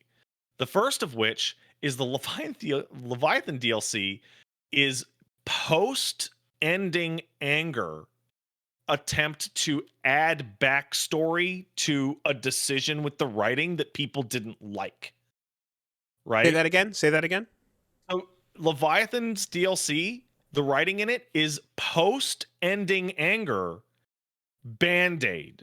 Hey. They're trying to smooth over writing decisions that you haven't gotten to yet. Okay. With more information and go, see, it wasn't pulled out of our ass. It was kind of here all along. Okay. And it's like you're getting the backstory on something you haven't seen. It's a little strange the way that plays out. Right? The second of which is that the grand reveal that the Reapers are in fact an AI built to figure out why AIs go nuts that in fact went nuts is a cool little thing that this super advanced race made the same mistake as its like slave races because they were so up their own ass. That's okay. That's appreciated. And the reason why that's there is that you did not read the Mass Effect 1 book, and that's fine. That's fine, okay? But the important thing to note is that the first paragraph of the Mass Effect 1 book talks about the series' ostensible thesis statement because it talks about why Geth are against the law. And it talks about how AI is the largest crime that's ever existed. Right, and it goes into like that's the whole first chapter of the Mass Effect book because Geth are your primary antagonist, right? And so they go with that, and this is kind of a pivot back to that because the writer who wrote that fucking left. Was that the same writer that was responsible for writing the Geth backstory in 2 that then wanted? Yes. And Drew Proficient also set up the dark energy plot Ah. line, which is not going to go anywhere. Right. Yeah. Okay. Yes. Yes. I got the So notes on Drew's that as gone, well. so they pivot back to the original idea. But here's the problem: Mass Effect 2 happened, You and the already Geth are started to different put the now. pieces down. You started down the pathway. Oh no. Ah, man. Okay. Okay. Yeah. It is a strange cobbled together series of pieces. Ah, God. Just you're looking at how the fucking, fuck the Star Wars new trilogy, right? Like the same idea of just like, wait, where are we going? No, actually, never mind. Wait, but what if? Nuh-uh. Ooh, that's interesting. No, we're not doing it. Okay, well then I guess we're gonna, and then it's like when you start down a pathway and then that could be potentially interesting, but then you swerve off because someone else is taking the mantle over now. Like, you're not gonna fucking, it's not compelling if you just swerve it somewhere that we didn't see it coming, because it's like, what was it that was it, what show was it that changed their ending because people figured it out or whatever? Well, to some degree, Mass Effect 3. No, but there was something else like that. There was something else where, anyway, like, people were figuring out the writing. The people were clued into what was going to happen, so the writers decided to change the It actual wasn't Game show. of Thrones, was it? It wasn't Game of Thrones. It was another Hold on, show. I'm gonna And turn off emote only mode so that someone can fucking actually yeah, answer this yeah. question. That was a thing that happened, and everyone's like, "Oh, that explains how it." Westworld. Westworld. Westworld. Everyone figured out where Westworld was going. So, time to take the thing that is predictable but makes sense given what we've set up and throw it all out because we want to keep it unpredictable or whatever. And someone else comes in and brings their vision instead of like trying to like follow through, So, anyway. So, the last thing that I want to say is, like, keep in mind the writing dynamic, like collaborative to personal, is going to hit you pretty soon. Um and and remember that planet stories were often written by individuals. Yes, yes. As our character stories. Yes. Right? So you're going to run into a situation in which the person who wrote a story for a planet did not get to know what the game's ending was, which is going to which is going to end up with what I'm going to call a writing mistake. Okay. Okay. So, where the game starts to argue with itself. Right. So, let's say there's 4 different writers. One of them is G, and G is writing everything in King's Landing, and then R is writing everything in the north. Wall. And R is writing everything at the wall. Yeah. And then M is writing everything in Essos. Yeah. And then none of them knew where what was going to happen in the other locations. Gotcha. Okay. Perfect. And then it turns out that, like, when one of them has to move locations, the story just doesn't make any sense anymore, and the story's theme starts arguing with itself. Okay. It's fascinating. I have to take a break. Yep. I have to take this. Get the dog out. It's an interesting topic, but yeah, BRB.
So, to just cap it off, then, there are two things about Leviathan that I do want to note in a positive light. One, Mm-hmm. I do appreciate that for something that is such a revelation to be Mm-hmm. delivered as a massive thing after the fact. I like how you can dip your toe in a little bit and then back out. Yeah. Unlike all the other DLC campaigns where you're locked in for the hour-long major quest, in this Yeah, case that sucks. right. In this case, you get to uncover a little bit more, uncover a little bit more, and choose how you want to go about it. And people can probably argue about when the right time is to complete it, but it allows you to safely play the main line story and then go a little bit further into Leviathan and then come back to it, Mm-hmm. as you're going through the main quests. And yeah, the ability to just kind of get a little bit more of a question mark, but not quite all the answers is Mm-hmm. a smart way to have gone about that, right?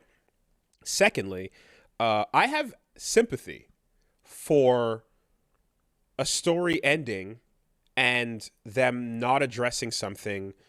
Perhaps I don't know how it's going to be done, but I have sympathy if it was deliberately left unanswered and some people were happy with it and were like, okay, that's fine, and then some were not, and then those people then made their voices clear that they were unhappy with not knowing the answers to some of these questions, and Mm-hmm. then the big AAA game and company went to answer these questions and went, okay, I don't know, here you are. um I have sympathy for that because, like, those are the types of things that should be, like, obviously with a again, better with the coherent writing situation that we Mm-hmm. described, where you don't have like one person just throwing something in there. You can plan in advance to deliberately say, we're not answering this, here's what you're getting from it, and this is a choice, and you can see narratively why we refuse to go further. Mm-hmm. um, or if you choose to go in, then you do it in a way where, as we've described, there's good examples of it. But if it was like, no, we're not doing it, and then people were upset and they're like, okay, I guess we have to do something, and then the thing they came up with was just fucking not compelling, that sucks. Um, I I gotta dance on this a little bit, mhm. but you're starting to touch what I think is the game's fatal flaw, which is not that they gave you answers or gave you or didn't give you answers. Is that the game's writing doesn't understand what questions people actually cared about. Interesting. Okay. Okay. The, It's not like the answer, this answer being bad or this answer being good isn't so much the biggest problem. It's that people by and large were like, I don't care about this part. mhm. I'd actually like more of this, Yeah. Mhm. but instead you're giving me all of this one that I don't care about, and you're doubling and tripling and quadrupling down on it in an unsatisfying way. Okay. Because I do absolutely, I'm saying this well aware that there's controversy about how the ending went down. So, um, assuming that this stuff, Leviathan related, was not the entirety of it, but No, no, no, no. but Leviathan was like, okay, that's yeah, helping. represents a part of what people were missing or so. But in any case, man, I, it's I just think I think like at the end of the day, like Mass Effect 3 makes a problem, and that is a problem they should have learned from Mass Effect 2, which is Mass Effect 2, nothing happens. Like the A plot in Mass Effect 2 is non-existent. There are like 4 missions of it in the entire game. And that's the one people go crazy about because what people actually want to do is hang out and talk to aliens. right, right, right. I mean, it's pretty much like um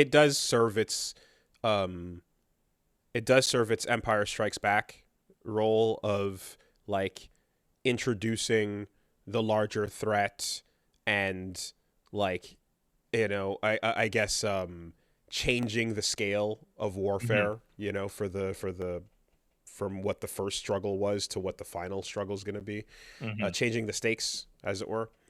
But yeah, it's always gonna just come back to the same thing every time we look at these types of things, which is just, well, we wouldn't be having this detailed, long, drawn out conversation and analysis about it if it was good. We would just be like, damn, then that DLC came out and we found out more and it was fucking awesome. You know? Have you decided what order you're gonna put Citadel? No. I've been just rolling and I hear to do it last or later, so we'll just do it Because there's last or later. arguments to be made doing it right before the ending or doing it right after the ending. I've been more or less following like if Asana's got suggestions, she drops a couple things here and there, and Yeah, I was gonna say, I assume she'll have this, and I know she's listening. mhm. What's of vital importance is that as you watch the ending, you are informed of what was added 6 months later Mhm. after everybody got mad, because it's fairly significant. Okay. Yeah, there's been a couple of moments of like, here's the alt cut for the other stuff and yada yada. So Mhm. I expect to get some context discussed right around the time when it's appropriate to find out. But yeah, it does really just make me go back and look at every time a story has like hooked me in with a little mystery, and then just think about how many times the story delivers on that mystery and how many times it lets me down, or how many times it like replaces the mystery with something equally satisfying, Mysteries are hard. they're hard, but they're easy bait to get an audience in, right? It's easy to get people in on a premise even if you don't know where it's going. Yeah. Lest we forget the story of the fucking Walking Dead that was going to be an alien invasion that was being fought off, and the zombies were a byproduct of it, which I then, think like Lost is like the all-time reigning champ. oh God. Well, there's another example of we changed the ending because people figured it out, right? I never got into Lost. I like the entire structure of like how that show was designed to just be a primetime fuck with the audience expectations live event season show. Like, I hate everything about that. The idea of a show that makes no sense on purpose because it's designed to be a water cooler thing. Yeah. Fuck that. It's the worst ever. I hate Lost it is so right much. up my alley in that particular respect. But like the sequence of events that killed me was like I watched Battlestar Galactica, and then I'm like, should I get into Lost? I'm like, no, because I don't want another Battlestar Galactica. And then Lost happened, and then Game of Thrones starts up, and I'm like, I don't want to look like one of the people on my timeline right now that are watching the season finale of Lost and getting ready to jump out a fucking window. Right. I will wait on Game of Thrones. And now Game of Thrones has like fucking salted it for me, man. Like, First I five haven't even started watching Better Call Saul, but now it's done and it's great. So I'll go watch it at some point. The first 5 are still good. First 4 are excellent. I know that there are enough people that still liked Lost and still say that it was good enough to defend and go through the journey of it and everything. And I'm sure there's probably nuggets of quality in there that I would appreciate, but I feel like the overall journey on the sidelines when that was coming out, and then the entire discussion about how it ended and finding out what all that was, would make the show kryptonite to me. So if you're one of the folks that's out there like, no, there's actually good stuff, I get you, I hear you, it's not going to be for me. Now there's a plot line of a thing that is going to be there's a monster or a thing they find that may come back up, but probably not. I don't know, maybe. What was that? Doesn't matter. That's not the point.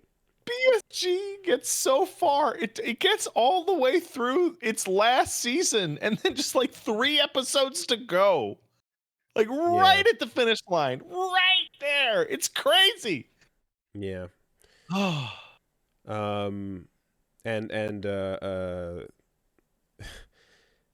anyway, I'm just thinking of the other bit with Lost where it's like, and then there was like the folks who I remember were like, no, there were no loose threads, everything metaphorically had its reason to exist, and it's like, You're like, shut up. all right, we're just. You're like, shut the fuck up. Shut your mouth. There's no saving you on this one, man. Oh God, yeah. All right. Writing is hard. Writer strike. Yeah, that's why let's just load up ChatGPT and solve the problem. Right? Fuck that. Why do we even pay these assholes?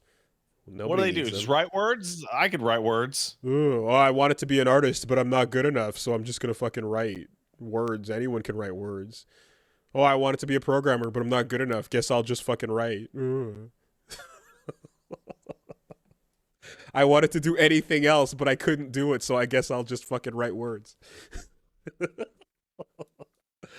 Oh, God damn it. Yeah, no, exactly. Turns out you need a fucking talent to understand. Turns out writing words is hard. Turns out the word choices are very important, actually. I wouldn't have seen that coming. I mean, last time around, it created reality TV. Let's see what happens this time. Anyway, so yeah, that's what's going on. If you wanna tune into Woolly Versus, you can come hang out. You'll watch us getting through Mass Effect 3. We're gonna be getting through Final Fantasy 9. Mm-hmm. And yeah, probably gonna take a look at Idol Showdown, and all the VTube fucking beggars can watch that and then shut the fuck up. Leave me alone. Get out of my mentions. All right, you'll get your stupid fucking Idol thing. And then you can go away. All right. God. Listen, well, I'm gonna break your mind here. VTubers are just this generation's Muppets. They're just Muppets, dude. Yeah. Well, there you go. Right? Like, you show me a picture of Nyanners and like Cookie Monster, same thing, same fucking thing. Mm-hmm. Would you watch Cookie Monster play American Truck Simulator? Yeah, you fucking would. I would. Let's play the fighting game and see what's going on with it, shall we? Let's look at it it's a fighting game with some characters, and and there's some combos I've seen. Let's check it out. I'm sure there's a bunch of moves that'll be some inside jokes, and people are gonna be anyway. It's fine. Just the sheer amount of like, holy fuck, Anyway, it looks like a fighting game. Looks like it's gonna be something. So we will check it out. I wonder how many other indie fighting game creators out there were just like, wait, you mean all I had to do was just fucking, that's it? I just had to put the dressing on to make it. All I had to do, just, it's funny. Just put this like head, put the Nanner's head or the fucking the whatever. Corone, just had to put the dog head girl on any one of these OCs and it would have been a pop off. But hey, Wooly, do you remember talking to people about why you wanted to play Street Fighter instead of some other bullshit? And it's because you were like, I like the characters in Street Fighter. Yeah. That's it. Hey, maybe if you do a thing with the thing that people fucking like, they'll like it. Maybe. And maybe it's extra good if you find a thing that you like that is like cool with you using their images. That's all there is. Yeah, so I'm gonna do some of that. VTubers are probably more popular than Marvel in fighting games. And I don't mean Marvel the game, I mean Marvel Comics. Wait, I don't. What are you directly comparing? I think Hololive versus Capcom would do bigger numbers than Marvel. In 2023, that's okay. I've already won. You're thinking about it. You had to think at all. But it's because we keep forgetting that we're in this weird fucking internet space where like don't forget all the people that we know that know nothing about video games or internet shit that know Marvel shit because of the movies taking over the industry, and these people know nothing about VTubers because we're talking to internet people that I are knew it was online a lot. wrong when I said it, but the point is that you actually had to think about it for a second. And you know what that lag is? I don't know. I there needs to be a name for this, but it's the lag of thinking about the terminally online bubble we live in, and everyone around it that you think are saying normal things, and then you have to stop, leave that for a second, think about the rest of the world that does not use the internet as aggressively. The rest of the world does like VTubers. But the comparison for, like, again, your random family members who might have seen an Avengers movie at some point versus saying the word Corona to them and like the nothing you would get and going, right, but then you have to go back into the cross section of people who buy video games, because my mom's not going to buy a video game. But you see, when you say something like what you said about like fucking VTubers versus Marvel or whatever, and I go, huh, and then a bunch of chat on the side goes, absolutely, totally, because they're all just fucking VTube crowd, like. And it's like, you are not at all a normal selection of a sample. Like, these people know about Armored Core. They're dweebs. Exactly, right? So you have to try to remember, not these freaks, or these for that matter, what is happening, robots, what is happening outside. And then you try to figure out the whole... and go, wait, no, hold on a minute. Marvel movies took over the entire film industry for the last 10 years. They're the biggest fucking things in the world. There are countries that care exclusively about the latest Marvel action movies dropping that have no idea what a VTuber is, right? There's entire nations that like are committed to following MCU updates. I disagree only in the statement that I don't think there are countries that don't know what VTubers are.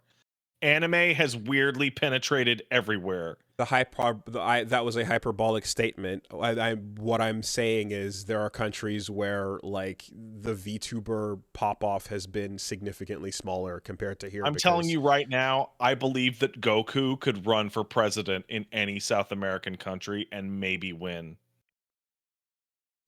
But that's Dragon Ball Z's Goku, not Goku of Hololive fame. Imagine, though. There's a difference. Yes. Hololive whatever thing is not that, like no, the Goku anyway, whatever. You get it. The same could be said of a bunch of old classic mecha that weirdly got translated and selected for certain locations to be released to. Why do a bunch of people in Quebec know Goldorak? You know, like... I don't know. That's a weird one. Yeah. It's like, wait, like people that live here specifically know about the sequel to Mazinger Z, but they don't know about Mazinger Z, and they don't know that it's called Mazinger Z. It's like, no, because the Goldorak thing was the only one that got translated into French, and kids saw that and they didn't know what they were watching, but it looked cool, so end of story, you know? But yeah. All right. Anyway, so that's pretty much it. So we're going to be continuing with that. Might check out some six demo as well, since that's been ported over. So yeah, come hang out. It's gonna be fun over on Wooly Versus. What's going on?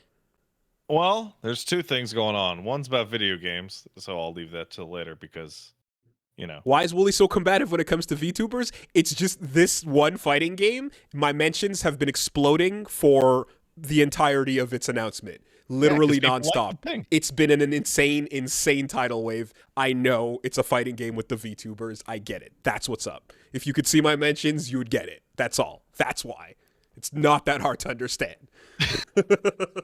You should take a picture of your mentions and like block out everybody's names and be like, this is what my mentions looks like about this. I mean, I've tried. I have the thing. I think I don't know if I actually uploaded it or not, but there was one day where I recorded myself scrolling down to show the one-handed mouse, whatever, the Joy-Con, not Joy-Con. Yeah.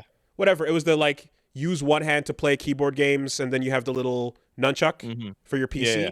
When they put that shit out, and then every time there's an announcement about that thing, which there are constantly, there's just 85,000 tags going off, and I'm like, yes, I know, check it out, guys. Like, look, hundreds of people letting me know, you know. So I'm just like, yeah, that it's just one of those like, yep, I know, the reboot thing Idol is always Showdown, funny. got it. Message received, loud and clear. You know, that's it. That's all. All right. So the number one thing in my day-to-day life this week is you're familiar with my cat Elmo. Who? He is a cat that lives in my house. Oh, he shit. is 14 years old. And we have hit a point in which, like, well, buddy, you're too old and you sit in your pee too often. So we brought him to a lady, and he is now a bald cat. That is a shaved cat.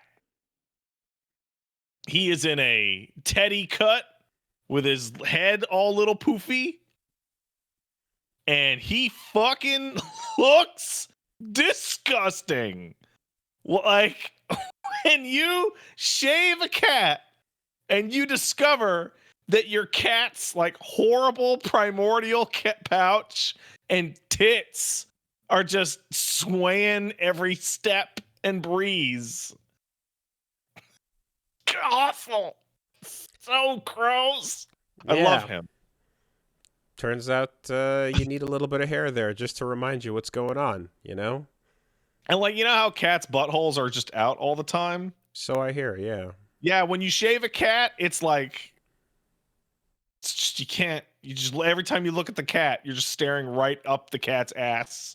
Here's It's the just thing, looking at you though. at all times. Like, did the shave get accompanied by, like, constant trembling because it's cold? Because that's the thing that always looks like, No, oh, man. So when you shave a cat, or at least when we shave this cat, you don't shave it down to the skin. You shave it, a long-haired cat, to the point where it's got like 3-4 centimeters of fur, so it becomes a soft cat. He is a little colder, which has led to him being cuddlier because he wants to hang out in your lap, and he hangs out under the sheets, right? But no, he's well. He's not cold. He's not trembling. He's pissed off. He's pissed the fuck off, giving you the stink eye all day. It's just like, at some point I will bring the cat onto the show, not this show. I mean my show or Paige's stream, and be like, look at the baby. He is ugly now. So ugly. Oh, I love him. Don't violate TOS. It's just a cat. Shaved pussy, yada yada. The fruit was rotting on the floor. Someone had to step on it. All right, go ahead. But yeah, so that's what's going on. Elmo was mad, and now he is actually glad. Like, he's very like chipper. But yeah, no, it's just like shaving a cat into like a lion cut or a teddy bear cut has turned him from like, oh, kitty, to like an object of mockery in my eyes because I point and laugh at his pathetic tits. Don't shame. Oh yeah, dude. I will shame my old cat's fat tits. They're disgusting. I feel like that episode of Bullshit where Penn yells "I love you, dog" in the loudest volume possible is like a formative experience for you. No, it's you grab the cat's like flabs and shit and just go blah blah blah blah, you know, shake him around and laugh. I love that cat so much. That cat's gonna live forever. So moving on from that, I just played Honkai Star Rail all week. Like all week, like nothing but. So they got you? Not quite. But and now it infected a bunch of people in my Discord, like a bunch of all my FF14 people are just on it. I feel like this is not the first time I've heard of the I guess the whale, or not whale, the like the wave effect of like I got into a gacha thing and then other people are like, oh yeah, that thing, okay, I'll go check out, see what's going on, and maybe spend a little bit, and then getting a bunch of people back into something where they were trying to not go in to spend money on it. Well, here's the thing. There's a couple things going on with that. First of all, MMO players have downtime and are explicitly weak to other things that are in any way similar. The second thing is, of course, us as powerful influencers, right? Everybody looks to us. Mm-hmm. And then the third thing is obviously things that are free are easy to start. The fourth thing, which is usually not the case, is that the deal is that Honkai Star Rail is excellent as a free-to-play title or otherwise. How does it compare to Genshin Impact? Extraordinarily similar. The interface, like the UI, is exactly the same. Like exactly the way currency is doled out, the way you roll on things, the way you equip things, the way the portraits are lined out, the way you switch character. Like it is overtly made by Genshin Impact. Unfortunately, it still loses points, however, because whereas Genshin Impact was fine to say, saying the word Honkai Star Rails sucks every time. So sucks just on every time, dude. Just on naming alone, I guess it's losing some fucking points there. Every time I usually just say Star Rail. Yeah. Oh yeah. Yeah. Which one was that again? Which Star Rail? There's a lot of them honk, out there. Honk. Here comes the train. Star Rail. This is like the second game they've named that. They had Honkai Third Impact as well. Yeah. Yeah. It was their first one. It is. Now that I've played about 20 hours of it. Also, I've discovered a new word in the gacha space. The new word is dolphins.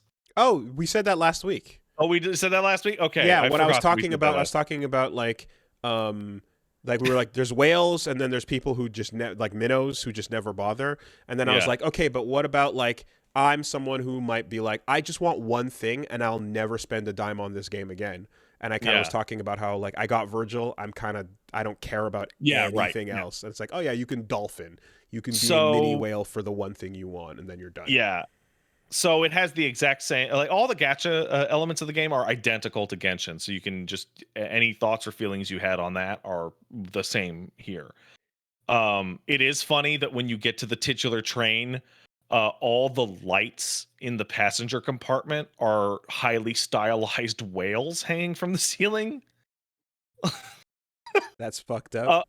And one of the parts of the intro cutscene where you're talking about like the gods of the universe, they just pan to a constellation that's just a big fat whale. Oh no! And they're it's leaning into it. Super funny. Oh god! Give us your money. The gods are the fucking richest. Who have funded? Yeah. Oh boy. Okay.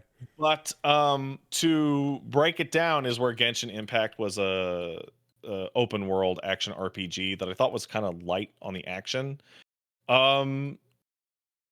Star Rail is scratching the Star Ocean like tails, like itch on that side of the equation.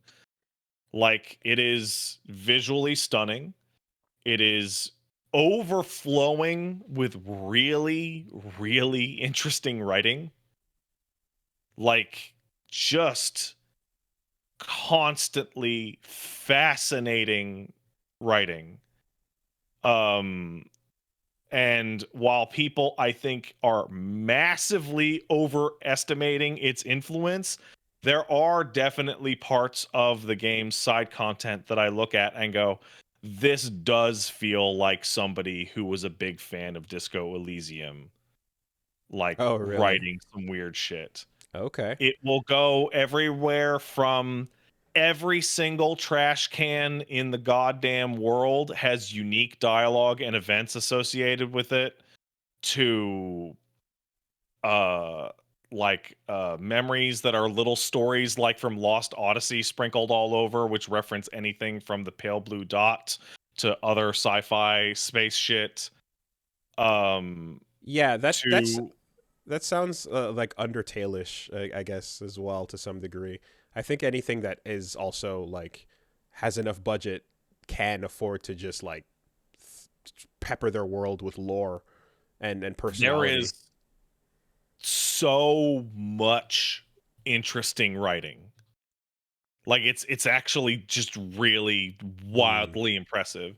It looks like where Genshin said, "Hey, why don't you explore this gigantic map?" And that's your big draw.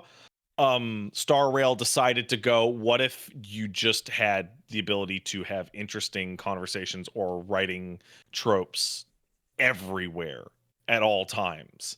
Hmm. By contrast, the game's main story is pretty standard so far. With one wildly notable distinction, which gets funnier and funnier the more I play. Hey, you've gone to the underground. Hey, cool Virgil girl with a scythe is going to help you out. And she is going to stand dead center of the frame in every scene in which she's in because she happens to be the limited banner for the version of 1.0. Mm-hmm. Mm-hmm. Hey, wow, this boss fight against this robot is fucking incredible. This is the coolest robot you've ever seen. That you can get off the standard banner if you roll 300 times. Mm-hmm. Mm-hmm. And it gets funnier and funnier and funnier the more that you watch them finagle cutscenes to Yeah. get the more expensive characters into the center of the frame. Sounds like the modern day equivalent of, hey, the new Transformer toy is out. Oh, Can we just absolutely. can we zoom in any harder? Can we Yes. make him glow? Yeah. Get to your fucking local toy shop, buy it now. What I'm surprised to hear is how much you're discussing writing when I fully would have expected it to be about how much the gameplay will live up to these giant sky battles with Etano circuses and massive crazy choreography. In reference to Wasn't there a big cutscene that was like high octane action going No. on for? I Really? think you might be thinking of Honkai Third Impact. Maybe Because that's definitely that someone style. sent in a trailer for what I thought was Honkai Honk Honk, and it was a big old sky I battle now look thing. down and see people saying he's not there yet. Okay. That's All right, weird. never mind. Never mind. No, it is. It was Honkai not Impact. Zenless Zone Zero. I remember specifically got it. Zenless Zone Zero. It was not that. Yeah. Okay. All right. Gotcha. It's a really, really like the battle system is fairly simple, but it's like very appealing and it has a lot of depth to it, particularly with making your team, which obviously feeds into, well, wow, your team would be way better if you had such and such or such and such on it. It's just really excellently well made. Like you could easily see this being like a new Star Ocean game. Like you could actually remove all the non-mandatory party members and still see it being a Star Ocean game. And they do, at their credit, they give you like this party member is mandatory, this party member is mandatory, etc. And that goes, right?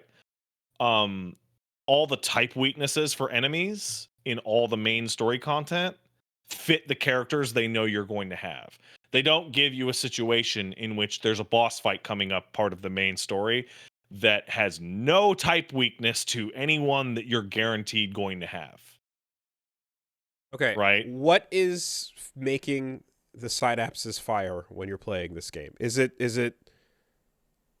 the game moment to moment action in the game, like as you're like unlocking characters, or is it like what would you say is like the thing that you're like, oh, this is this is when it's doing it at its best? I would say it is a mixture of the following. First of all, the presentation is fucking immaculate, especially for being on your phone. It is like the best looking JRPG I can think of. It looks gorgeous, and the character designs are like almost all A plus, except for Arlen. Arlen sucks. Fuck Arlen. Nobody likes Arlen.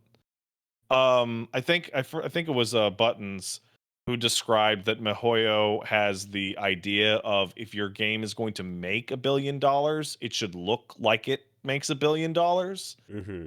and it does. It I am absolutely reminded. does.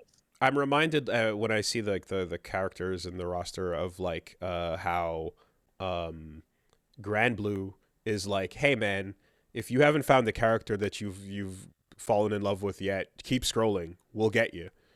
Yeah, yeah. The list goes long and deep.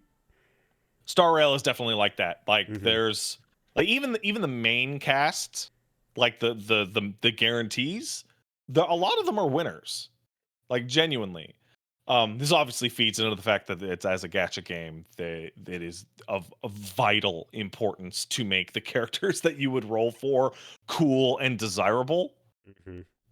But even beyond that, the way the fights look, the animations on the characters, the way that the interface interacts with it, the way that the auto battle looks, the way that when you turn the game to 2x speed, you discover that everyone's ultimate has a second line read that matches up to the 2x speed, so that it doesn't fast forward or you lose the line read. Wait, say that again?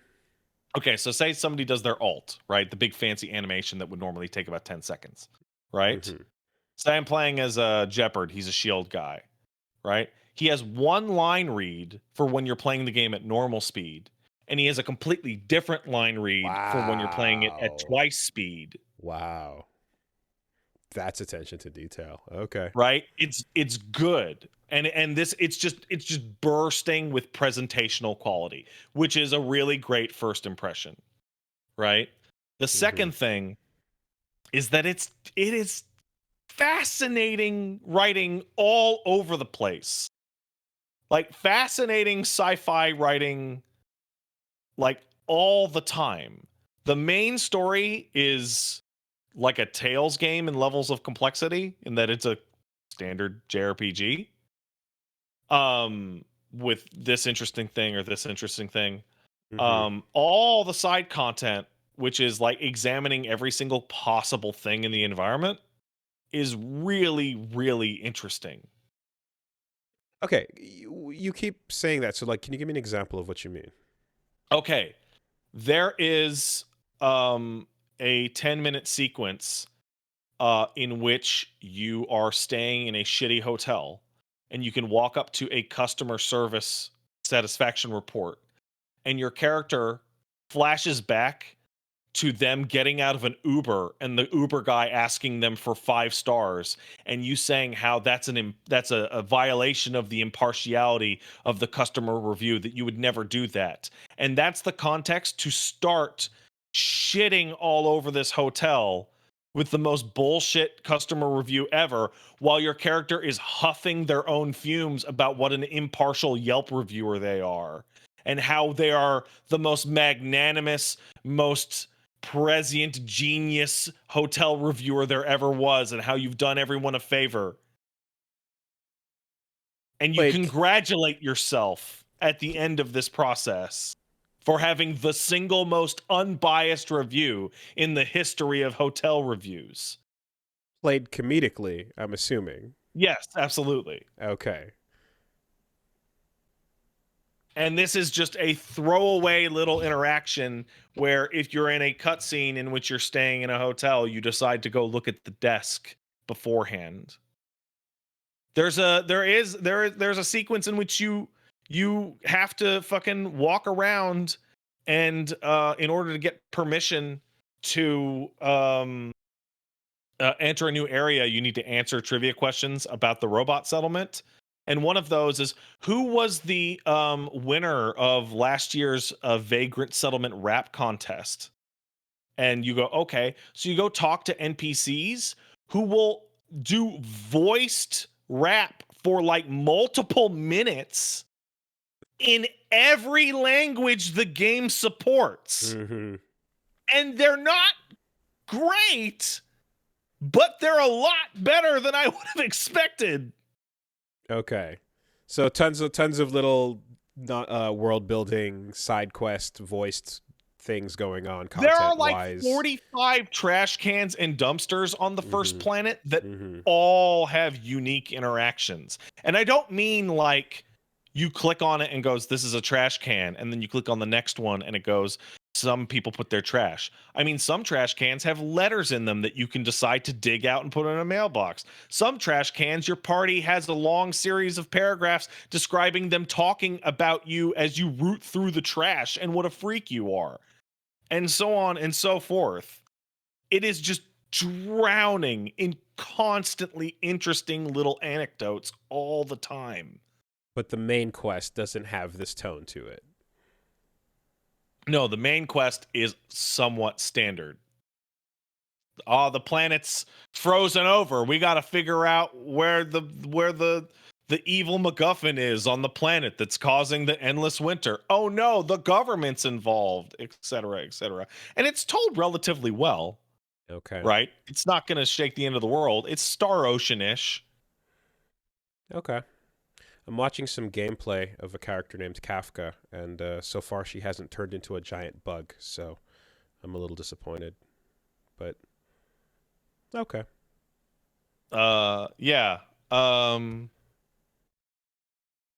Yeah, it's just constantly interesting. All the way down to when I log in every single day, some character texts me some nonsense. Like fucking got a text this morning about characters that I've been dealing with, all in a secret group chat gossiping about somebody and wondering if they're embezzling money because they're getting too many Amazon packages in space. I mean, that just sounds like a fucking Persona conversation with Ryuji and fucking... Yeah, it sure does. It really, really sure does. And Gremlin mode going off on absolutely memes and shit. There is big I hope no one finds out we're part of the Phantom Thieves being yelled in an open market energy. Also, the weirdest thing is that your character looks like Yu Narukami, or a girl version of Yu Narukami. And you know how in Persona 4 the third option was the weirdo nonsense option for freaks? Mm-hmm. That's what this character is. Your main character is Yu Narukami, as if they were picking the weirdo freak answers on every dialogue choice. Okay. You option 3. Like where it's like, yes, this character would just dig in a random trash can just to do it. When you pick different characters, do they have different dialogue and no, it's always going to assume that it's Stella or Kale, I think, the male and female versions. And it's always going to assume that you're rolling with the party members they gave you for free. Which leads to funny situations in which, with my free rolls, I pulled Jeopard, which meant I was playing as Jeopard when I met Jeopard and got to have a cutscene in which two Jeopards were walking next to each other, talking to each other, though it was talking with my main character's voice instead of Jeopard's voice, because that's who I'm really playing as. It's very much like every party member is like absorbing into your chest when you're not looking, kind of thing. Are you playing with a controller, or are you just the touch? I am playing with a controller, and I'm also playing it on my telephone. Okay. The number one thing that really stands out extremely strongly, Genshin sucked ass on your phone. Terrible phone game. You could play it on your phone, right? But it was like a action RPG where you were moving and jumping and swinging your goddamn sword. This game is a JRPG where you're doing turn-based fights that also has a fast forward feature and the most competent auto battle I've ever seen in a game. And will allow you to teleport to your daily whatevers, which means that I can easily pull out my phone at 2 a.m. when I can't sleep, bang It's out all my dailies on reset in battles are 10 menu minutes. selections, so Yeah. there shouldn't be any issue. What's is the auto battle doing more than just doing physical attacks over and over? Yeah, it actually is. So it will intelligently use your physical attacks or your special attack. And it will also, you can set it to use your ults or not, and it will use your ults correctly, which is the weirdest thing. So, you'll have a character that has a full, a heal that affects, every party member and does more healing if they're under 30%. So the auto battle is going to tend to wait until one character's at 30% before using it.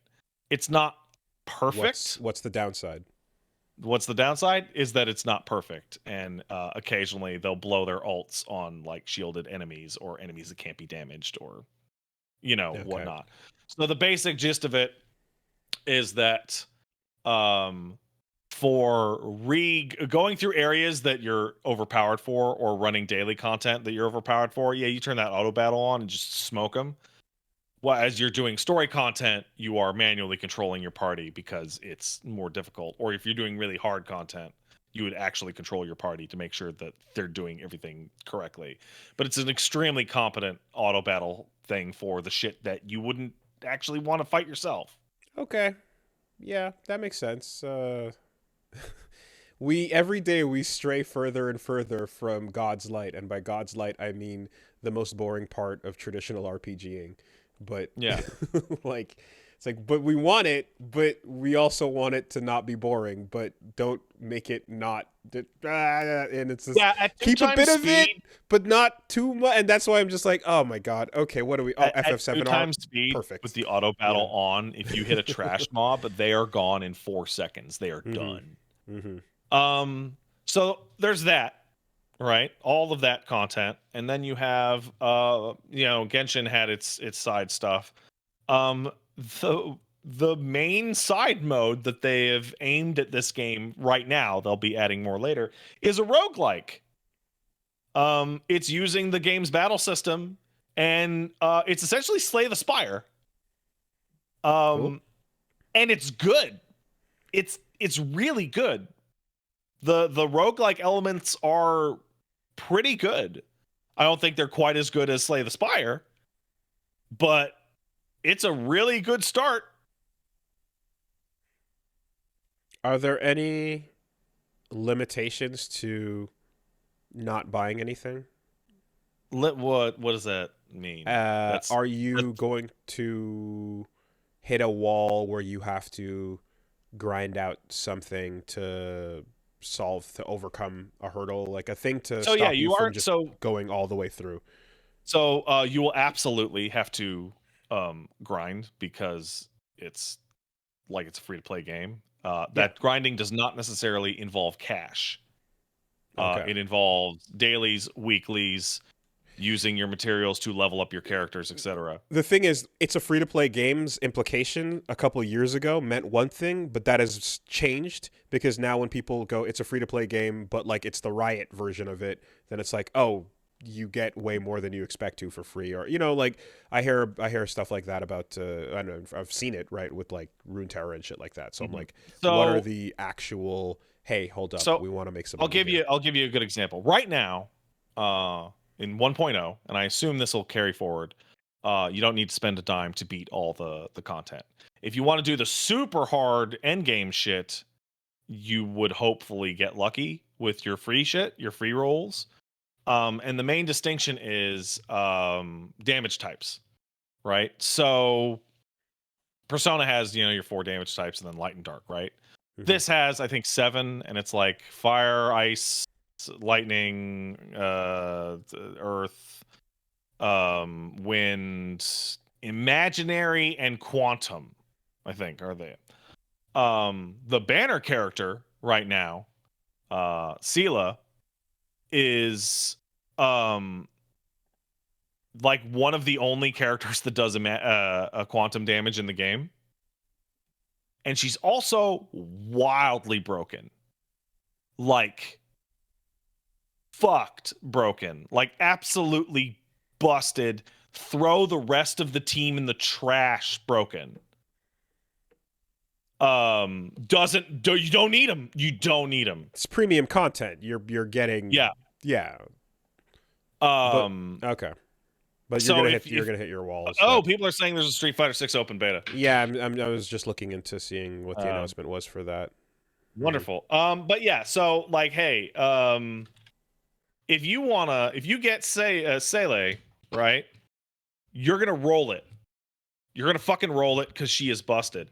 And here, probably the most nefarious thing about the whole game is, you have your pity and you have your roles and all that for the banner characters, and the banner characters will leave for a year until they get rerun. When you do your dailies, and only your dailies, you can use one of your friend's characters. So there it is. So when I do my dailies, I get to see just how fucked Sele is compared to the rest of my gang, because every single person I know playing this game but me got her. Man, I have a friend list of about 11 people, all of them. Well, everybody but me. Time to add more friends so that you get access to more characters. Right. Wow. And that's part of the thing. Now, over the long term, it always even out. Blah blah blah. If you roll the dice enough times, blah blah blah. They also give you rewards for trying the character out in a training mode. So whenever the banner comes in, they go, "Hey, we will give you, a decent amount of currency rewards if you try the character out and beat a little battle thing with them." Which allows you to see their animation, see their ult, see their voice, see their design, see their etc. Okay. But yeah, no. It very much like Genshin. The biggest problem with this game is that it is excellent. Is absolutely excellent, and much more than Genshin. I love space and sci-fi a lot more than fantasy, and I like JRPGs more than I like open world action games. So for the time being, I'm in. Okay. Yeah. I mean, I see some people are like, "Oh, Wooly just needs to see this character, and that's it." No, it doesn't work like that. No, they you say don't. that in my stream, and I'm like, people don't understand. If you've been around long enough and you still don't get how this works, then there's no saving you. There's no helping you. Like, it just, have you not seen already how this works? Like, my hooks are particular, man. They're very particular. That means we need to find the perfect character. Yeah. Find the ultimate short-haired punch waifu that's gonna do the Dempsey role. I'm like, yeah, that's dope. That's dope, but that's not it. It's not all there is to it. But yeah. All right. There was exactly what I just described in that what was it, Project BBQ trailer, and I was like, yeah, that's fucking super sick. Are you talking about ZZZ? Not Zenless Zone Zero. No, Project BBQ was a different thing that they showed a trailer for, and I was like, yeah, that's cool. Yeah. But yeah, I mean, open beta's only a weekend. There are genres that like have to step outside of their genre to get me interested. But anyways, not every kind of breadcrumb. Not most in fact don't work. I think it's funny that like Virgil has become such an overwhelming archetype that like Dimension Cut is like, there's going to be a character like the character I mentioned, Sele. It's Virgil with a scythe and waifu. Well, because I've been accused of calling everything a Virgil, like I'm probably never gonna do that again. So like, as much as this is becoming more and more real, it's hilarious. It's much too late now. But like, you're not gonna hear it from me. So cool. That's been pretty much it. I'm gonna right. be playing Darkest Dungeon and Star Rail this week. Plus, I don't know, Zelda over at twitch.tv/PatStaresAt. All right. I gotta pee. BRB. Enjoy your pee.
I forgot about something. Yes. Tape to Tape came out in early access. Yeah, the hockey game.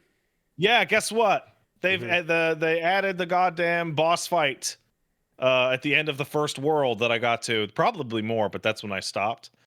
Tape to Tape is a fantastic old school style hockey game with roguelike elements, but more importantly, the boss fight against the referees, it's a team of referees, is the angriest I have ever gotten at a sports game. I fucking can't believe it. That's pretty funny. The following things happen.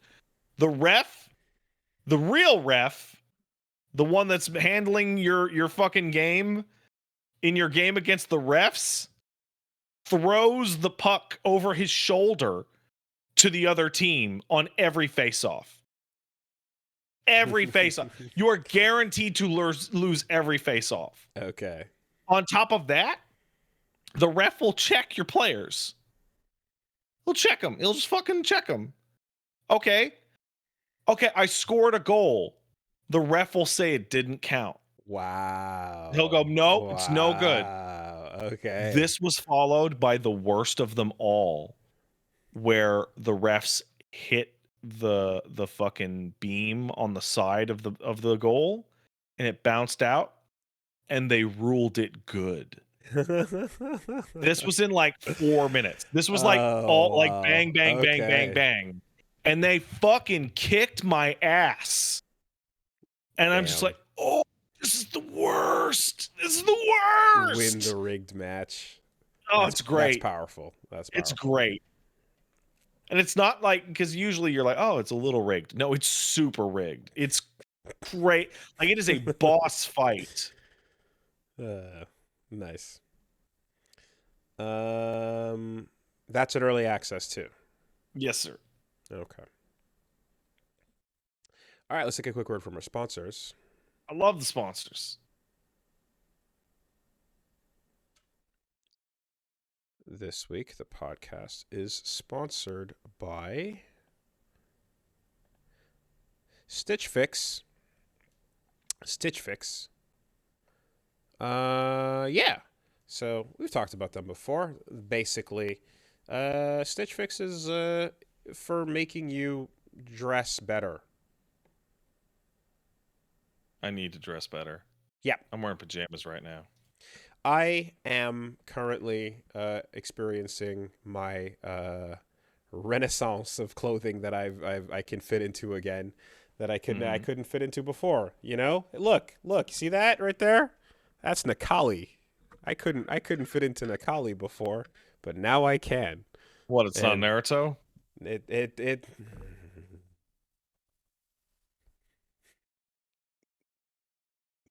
Stitch Fix is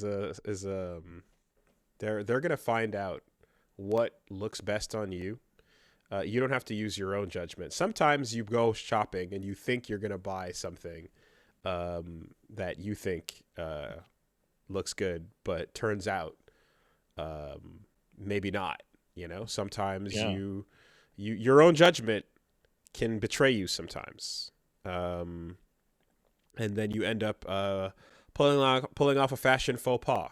You know, sometimes you end up representing something that you did not intend to represent, and people see it and they go, "Hey, I didn't know that you were into that thing," and then you got to be like, "But I'm not," and then they're like, "But then why are you wearing it?"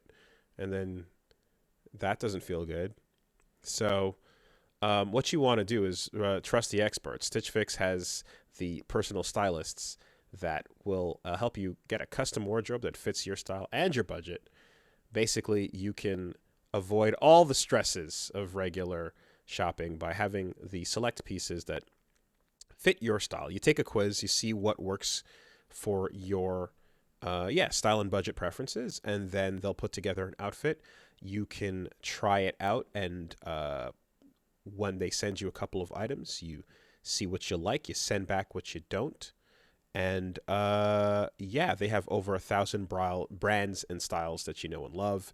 They've got tons of sizes available.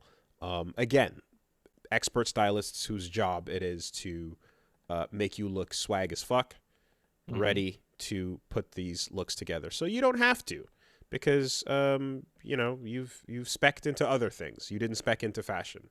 You might think you did, but you didn't. Just accept the reality. Trust the experts. Get Stitch Fix on the case.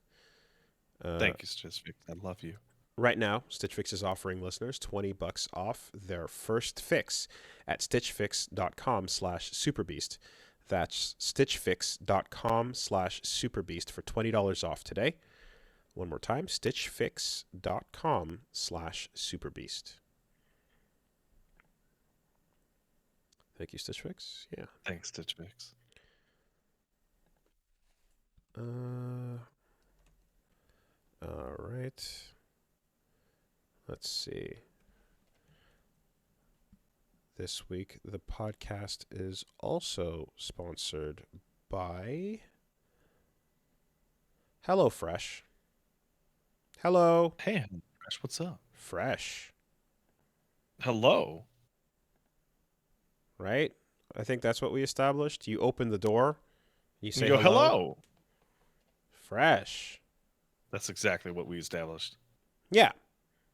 The food that's coming to you, and it's coming to you fresher than you would think they'd be able to deliver it, because they figured it out. They got the cold. Kind of don't get it, but it's crazy. It's always good. The tech figured out the cold transportation so that, it's like a moving fridge that comes straight to you, and you don't have it sitting out if you're if it's a hot day outside or whatever's going on. You know that what's inside that box is good to go and still tastes great. But yeah, you got HelloFresh, who's basically out there getting you a ton of options of recipes you can put together very quickly, delivered straight to your door, and 15 minutes or less for a lot of their fast and fresh options. You can avoid the grocery store struggling. You can avoid the grocery store prices. You can avoid, the figuring out of the seasoning and the spicing and the soaking and all the steps that you It's otherwise. hard. I don't know how to do that. Just tell me how to do it. I don't know Again, what to do. experts to help you. People who are culinary geniuses just going, look, we put it on a card. Can you look at this one card? Can you just follow the card? Yes, you can. You did it. Now you get to eat something tasty. Or you and the family. You can get meals for 2 or for 4. You got, of course, a ton of options for if you want to go vegetarian, vegan, if you want to go balanced, fast, fit and healthy, right? Like whatever your culinary preferences, they've got it all. Pescatarian in there too. Yeah, my mom could do that. So you get your sides in, your proteins in, swap to your liking, customize every week. So yeah, I know HelloFresh has been coming in handy as we've been dealing with the move. Get in there and go to hellofresh.com/superbeast16 and use the code superbeast16, and you're going to get 16 free meals plus free shipping. That's a lot of free meals. It's a crazy amount of free meals. It's a ridiculous amount. And, as someone who's currently, I'm appreciating the meals that I enjoy because I'm currently doing my health journey. When I get some of that, I talk about the chicken pesto all the time, but god damn, dude, that stuff is so good. So 16 free meals plus free shipping. Go to hellofresh.com/superbeast16 and use the code superbeast16. Thank you, HelloFresh, America's number one meal kit. The podcast this week is also sponsored by Bombas. Hey, Bombas. Bombas is in the business of keeping your body cozy. Yeah. I need that. You can start with the socks, of course. You got the material that is built seamless. That's so important. I stress it because of how much I hate when my socks bust open at the seams. It's the worst. It's annoying. It's almost as if Big Sock is out there to sell you socks to your grandma or to you to give you for Christmas every year. They don't want the quality. They don't want you to actually have something that'll last. They don't want it to be that comfortable. They want it to have a 12-month life cycle before you got to replace them. Don't let Big Sock win.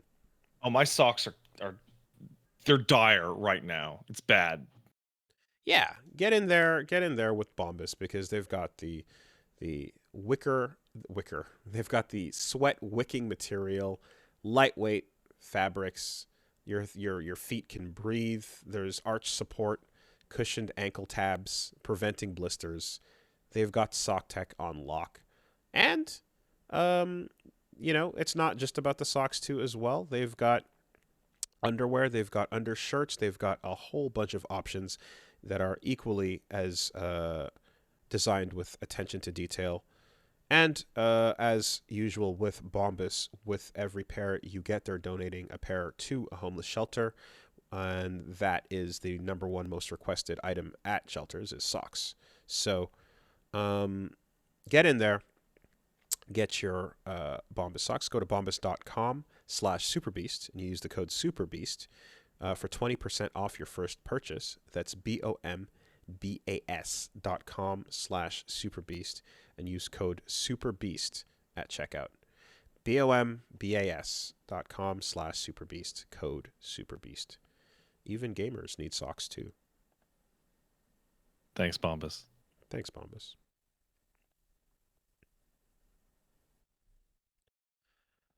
And last but certainly not least, we have this week Raycon. And as we know, it's nice to be able to enter the world of the wireless Wireless is good. Yeah. So, uh, I don't ooh, like wires. yeah. Here, let me. What do we got here? Let's face it. Coffee starts at $5, even without customizations, and bank accounts somehow are always depleting. We're officially entering a dupe session. Most products do the same thing, but are priced differently solely based on the brand name. So a good duplicate or dupe is crucial for getting the highest quality at the best price. One dupe you shouldn't sleep on: Raycon wireless earbuds. Okay, well, that's a pitch up front, but the deal is real simple. You don't want to have to pay a ridiculous amount of money for high quality, good listening, and wireless earbuds. You've got the premiums out there that are gonna basically be made to be complete bank account melters for what you Hey, get with look, the them. only reason these headphones cost $400 is because I put my name on them. Mm-hmm. And they're white. Useless. Yeah, no, you don't need that. You can get a pair and a spare and still pay less than you would with some of those other brands out there. So get yourself in on the Raycons. You got the quality that you're looking for. Again, around the house, regular basis, day to day. I keep saying it because it's true. My wife is rocking them on a regular basis, using them right now I as we hear the speak. husband. Don't even want to hear that. Yeah, that's it, right? They here, let's be precise with our terminology here. They noise isolate, right? So you can cut out all this bullshit going on right now. And yeah, what you Hey, man, I want got a baby on the way. I think I could go for some noise isolation myself quite there. quickly and soon. That's exactly what you're looking for. So easy, free, return guarantee, 2 years product protection, and for just a few bucks, they offer free domestic shipping and flat fee international shipping. Over 50,000 5-star reviews. So yeah, go to buyraycon.com/superbeast today. Get 15% off your Raycon order. That's buyraycon.com/superbeast to score 15% off. BUYRAYCON.com/superbeast. Thanks, Raycon. Thanks, Rick.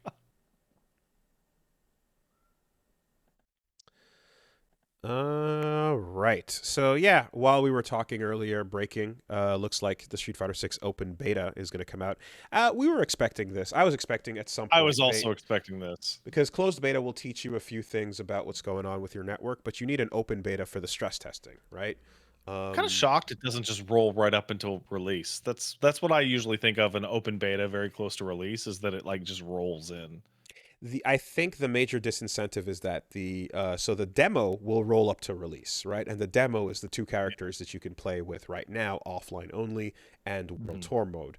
But if you give, I guess, the full 8 characters from the open beta up to release, for a lot of people that might be like, well, that's a full ass game Enough. right there, right? World Warriors was 8 characters at the end of the day. You know, never forget how fighting games started in the modern era, right? Like there's a count of 8 on the cast was enough at the time. So you're getting pretty much the same content as the closed beta test number 2 for everyone on May 19th to the 21st. And I guess that's going to be the real test to see the stress on the servers, see how it's going to handle what the game's going to look like on, day 1 when it finally actually goes online. I hope that, like, I hope that that's enough. I hope that it's not going to be like, oh, looks like we actually are going to keep this open beta running for a couple more days due to some That's what I expect. unforeseen, I issues. absolutely expect that thing to run for a full week because it's fucked for a couple days. You gotta see what happens when millions are hammering it. And it's funny too because a lot of that can be upfront because like that spike of attention, of course, goes down from the day of release. Yeah. but it needs to be able to handle that release window, you know. So What's interesting is that because of its openness, it's probably going to get hit harder than the actual game's retail release. true, Because it's like free. everybody want it. So like, let's say 5 million people do it. Like some of those people aren't necessarily going to buy Street Fighter 6 the day it comes out. They might buy it the next week or 2 months from now, or what have you. Yeah. Or Are not. they? Let's see. Are they doing all platforms together for this one? Because they delayed PC last time. What does it say here? May 21st, May 19th.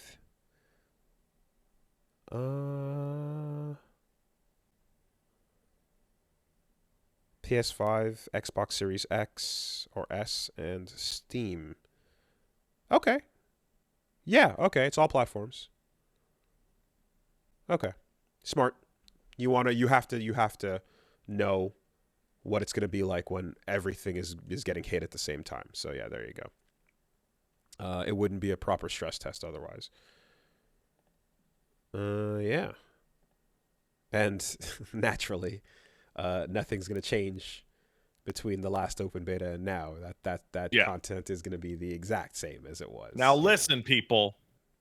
This is really important.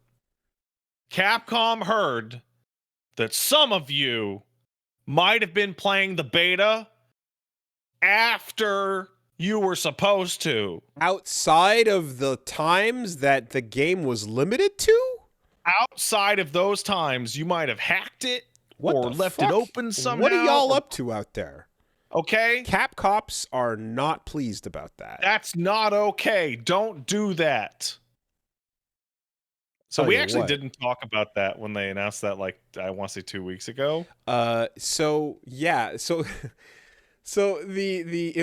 interesting, right? Because there was a whole discussion that kind of happened when Momochi basically came out and was saying like, hey, there should be a ban on anyone that was using the crack, and that started a big discussion that more or less led to... That discussion is actually really fascinating. It is, because it led to some great memes of just like, I don't know, the wolf character from somewhere in Dragon Ball Super just pointing to Yamcha, going, "He's right over there." Like, it's like, if you can prove it, right, is the big thing. Which, some people definitely were streaming their shit and having it out there with abandon, and for those people it's like, yeah, okay, you can, it's pretty obvious. I think as well, there's there's the whole if you can prove it discussion. There's a couple of things that came up with that, right, where some folks were like, hey, weren't there versions of Street Fighter 4 that launched in Japan first that the West didn't get access to? This is the part that I find the most interesting, because it's like, is cracking a beta to run it for hundreds of hours of practice on the game that no one else has access to, is that cheating? Yeah, probably. Yeah, it probably is. But Momochi was the wrong person to bring that to the forefront, because fighting games have come out in some cases years in advance in Japan, and we never heard that complaint from that side of the world before. The arcade versions of games would sometimes be out like wildly in advance of any console port for like, yeah, literally a year or so. Now the thing is, of course, right, the idea is that for that statement to stand, then at the time whenever that happened, Momochi and anyone else that is saying that would, if they at the time went, oh well, this is not fair that we're getting it early, then yeah, principled. Then all right, super, consistent. But I never encountered that attitude. I'm not sure if I had seen that at the time. And like Street Fighter 4 was like the really interesting experience with that, because Street Fighter 4 did release like July, August. Like, it was very close, right, in both regions. Except good luck finding a fucking arcade machine of Street Fighter 4 in your local town in Boise, Idaho, as opposed to anywhere in Japan in 2008. Time to drive to Toronto for the one machine of the two in Canada. there was an absolutely gigantic advantage up until really recently for fighting games in Japan. And is that the same? No. Is it cheating? Absolutely not. But at the end of the day, hey, you guys got extra time on it, but I didn't, is like the emotion associated with it. And I can sympathize with it. There was a precedent that was kind of set at the time. And we also, I feel, got pretty used to the idea that, yeah, Japan's going to get shit first and we're just going to get it afterwards. We're just going to have to because catch up. These are Japanese video games coming out in Japan, made by Japanese companies, you know, so that's all it was. Exactly. We're going to have to catch up and, you know, lab harder and try to overcome. It's become a global market now, and it's certainly become big esports. So you bet your fucking ass when $1 million on the line is what we're questioning. Who is out there saying, I am not going to snitch on the principal when they can, if they can snitch the top 7 out of top 8? Oh yeah, no, it's fascinating. Like, you know? I don't know for certain, and I don't think I would even hazard a guess, but I would assume that really, really excellent professional fighting game players that are going to be attempting the run at the $1 million prize pool, I would make the assumption that many of those did whatever the fuck they had to do to play that beta for as long as they possibly fucking could. Because there's $1 million.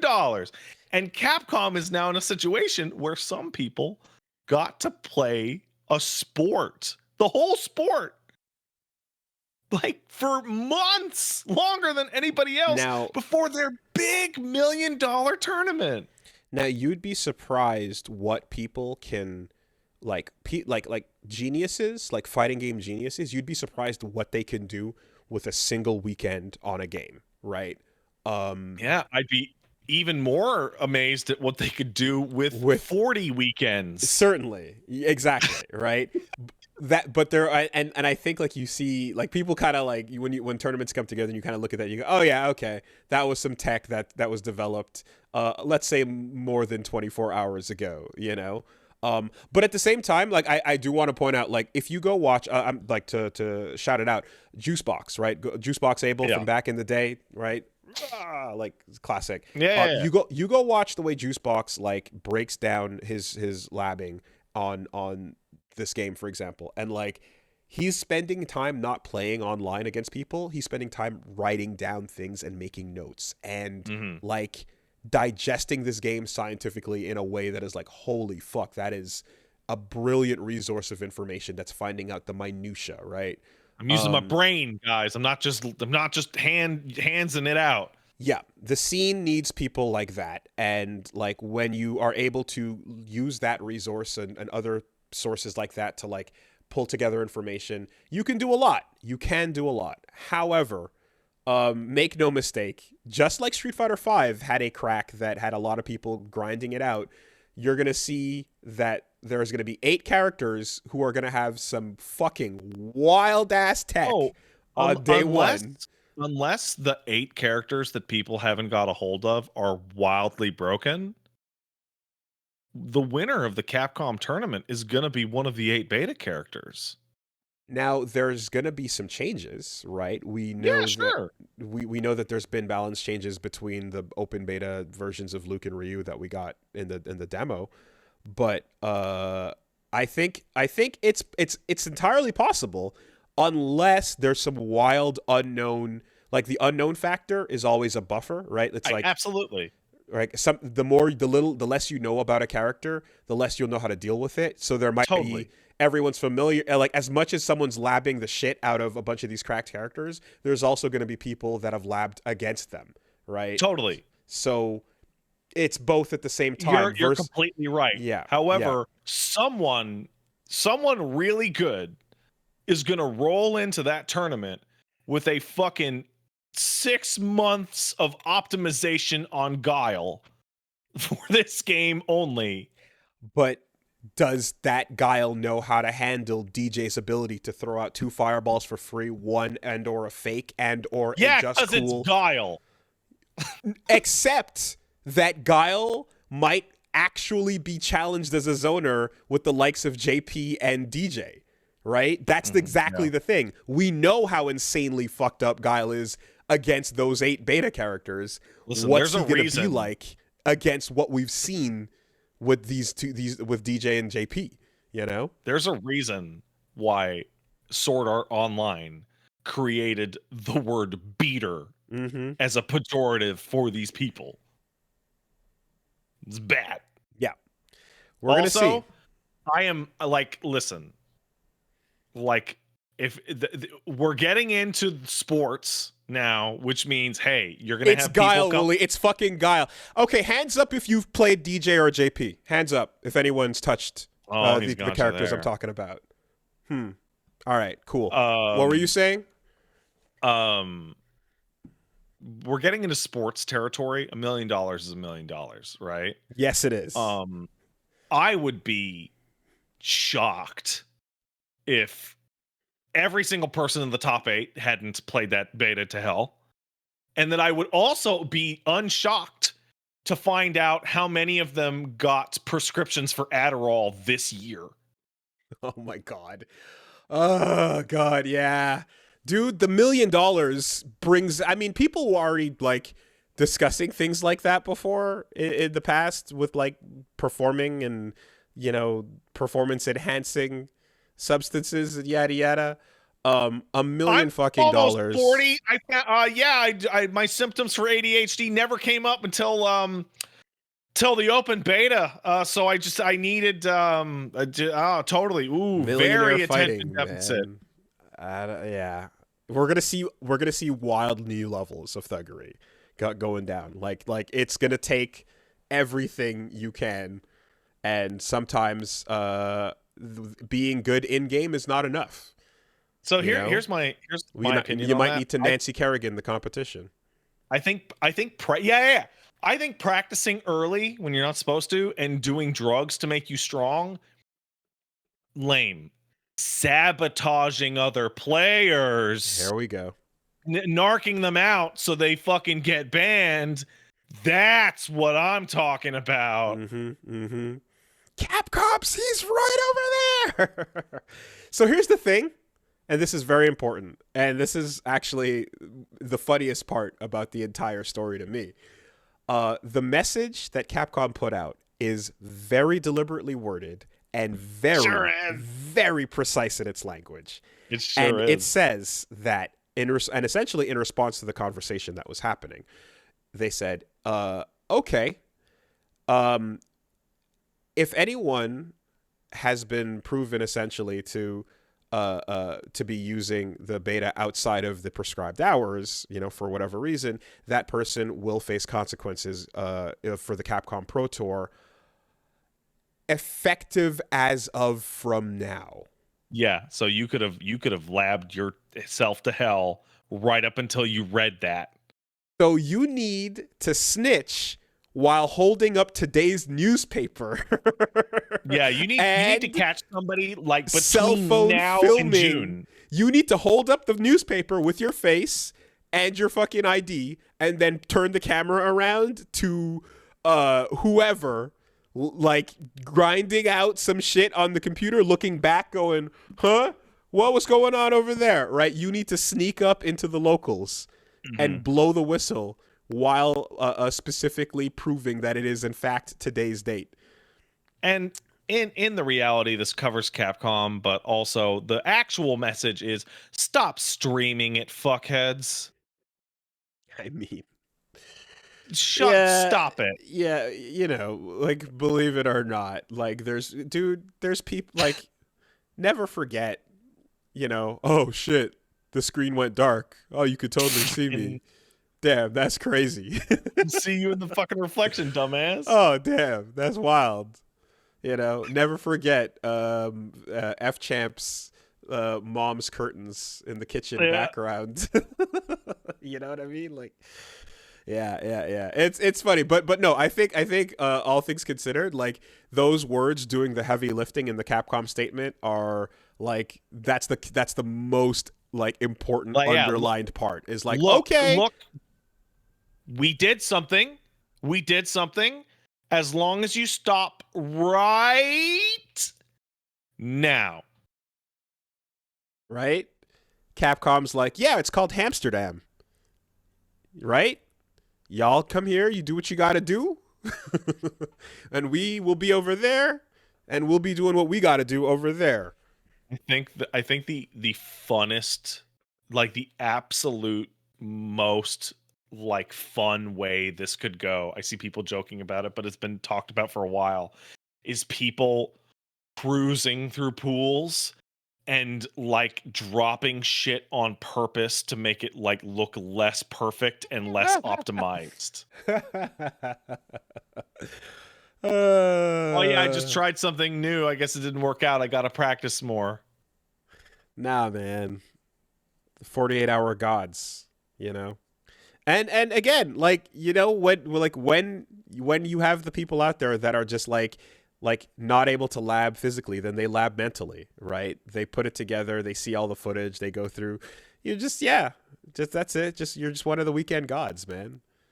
I will say there's another factor on this that actually adds to it very significantly. This is like the closest a fighting game has come out to Evo in a long time. It is June to August. Yeah, it's not impossible, but like we've had. I mean, look, we talked about the fucking Cross Tekken, Skullgirls. Oh yeah, totally. Sam Show, yada yada. You know, the but it's close.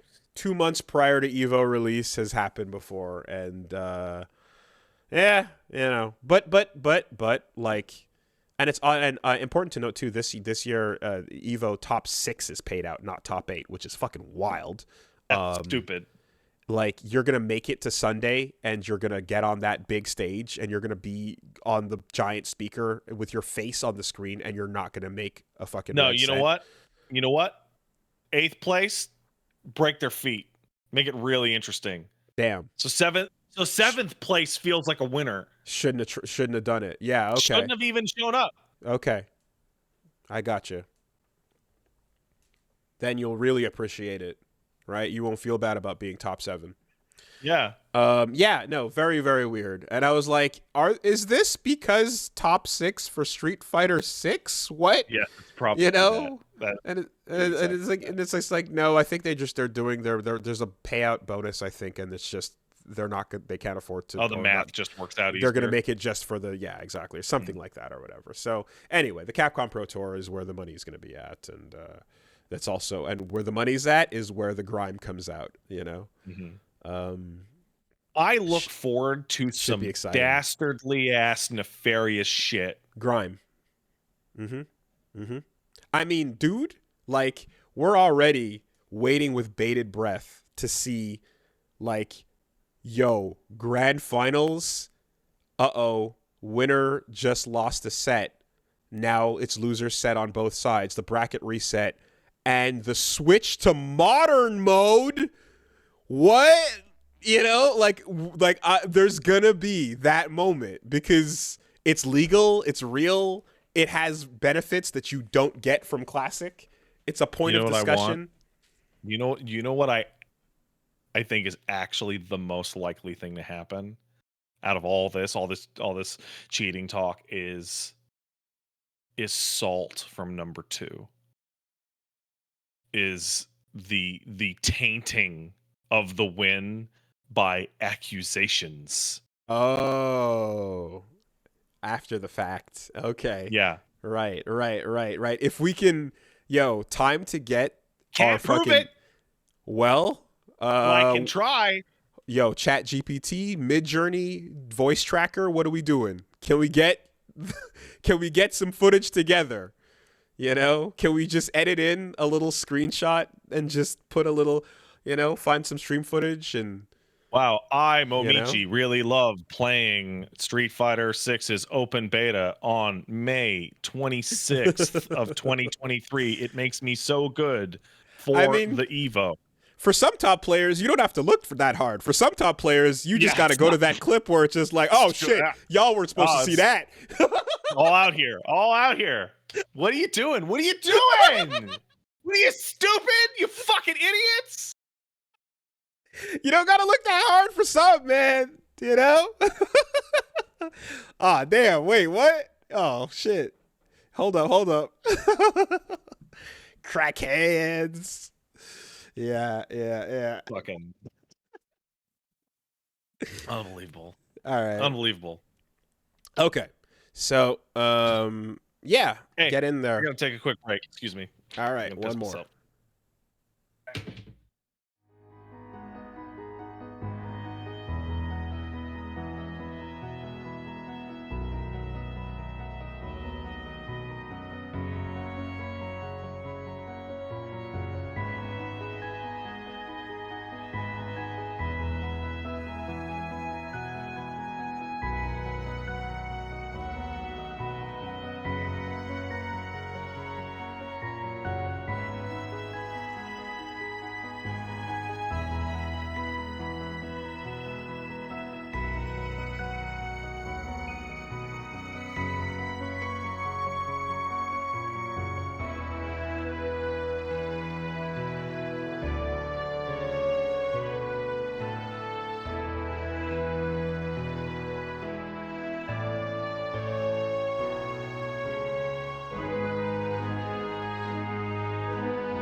Okay, so, uh,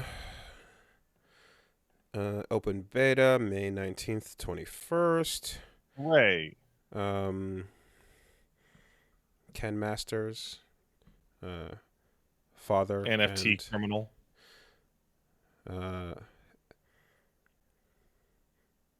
NF Tatsu, Maki Senpu Kyaku. That's pretty good. Darkest Dungeon, Idol Showdown. Okay. So we touched on the writing in Mass Effect. Yeah. And I asked a question, how can the highs be so high and the lows be so low? And the timing of that was quite apt because this week a story came out. Well, there's been a couple things popping up recently about just like the Golden Age BioWare writing and how things were handled back then. The story I read last time was about how every character was handed off to an individual writer, and they were checked in with to see like, hey, would this person say this or would that person say that? Yada yada.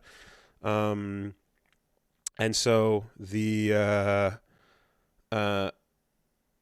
story here is Dragon Age narrative lead claims that BioWare quietly resented its writers. There was an interview where, one of the Dragon Age staff, one of the writers, David Gator, was basically describing that writing is one of those disciplines which is constantly undervalued, something that everyone thinks they can do. Even BioWare, which is built on the success and reputations for good stories and characters, slowly turned from a company that vocally valued its writers to one where we were quietly resented, with a reliance on expensive narrative seen as the albatross holding the company back. Maybe that sounds like a heavy charge, but it's what I distinctly felt up till I left in 2016. Suddenly, all anyone in charge was asking was, how do we have less writing? A good story would simply happen via magic wand rather than be something that needed to be supported and a priority. Yeah, that tracks with their history. Absolutely. It's kind of nuts because I'm coming from a time where I was not playing the games, but all I knew about BioWare games is those are the best written video games. Holy shit, right? You need to they're like, there's games, video games have video game writing, and then there's these games where it actually feels like, you know, there's full breadth characters with depth and, you know, and all the things that you know that you wouldn't get out of a typical you know, I guess a typical 20 to 30 hour game, but you'd get them from a really long JRPG with good characterization or a long running TV series type of thing. You know, I remember. Yeah, I can lay this at the foot of Casey Hudson, like directly at his explicit fault. And the start of that was the Mass Effect 3 thing where we don't need the writing team. I'll just write the ending. It's just it's wild because the entire reputation, like I said, of the company was exactly this thing. Yeah. To bring it into question and or to do anything that would deprioritize it would, I don't know how it could not be seen as a massive mistake when it's the main thing you're known for, you know? Well, I mean, part of the problem is the doctors were gone, right? So Anthem and all that and Inquisition, like the doctors had long left. One of the really important things to know about the reason why BioWare is called BioWare is it was run by two doctors who were successful practitioners. I think they were family doctors who started a biotech company to sell medical technology. That's what the name sounds like. I.e. BioWare. Bio and which tech. Was by all means very successful. And then they decided, hey, despite being successful technological doctors, what we'd really like to do instead of making tons of dollars is make a bunch of cool ass D&D video games, because that's cooler to us than the money. So let's make a bunch of really good stories, like a D&D adventure module, like, I don't know, like Baldur's Gate. Passion project when you have the money for it. It's crazy. Yeah. But whatever the case is, you know, like, I think games develop a reputation for being outstanding in a certain thing.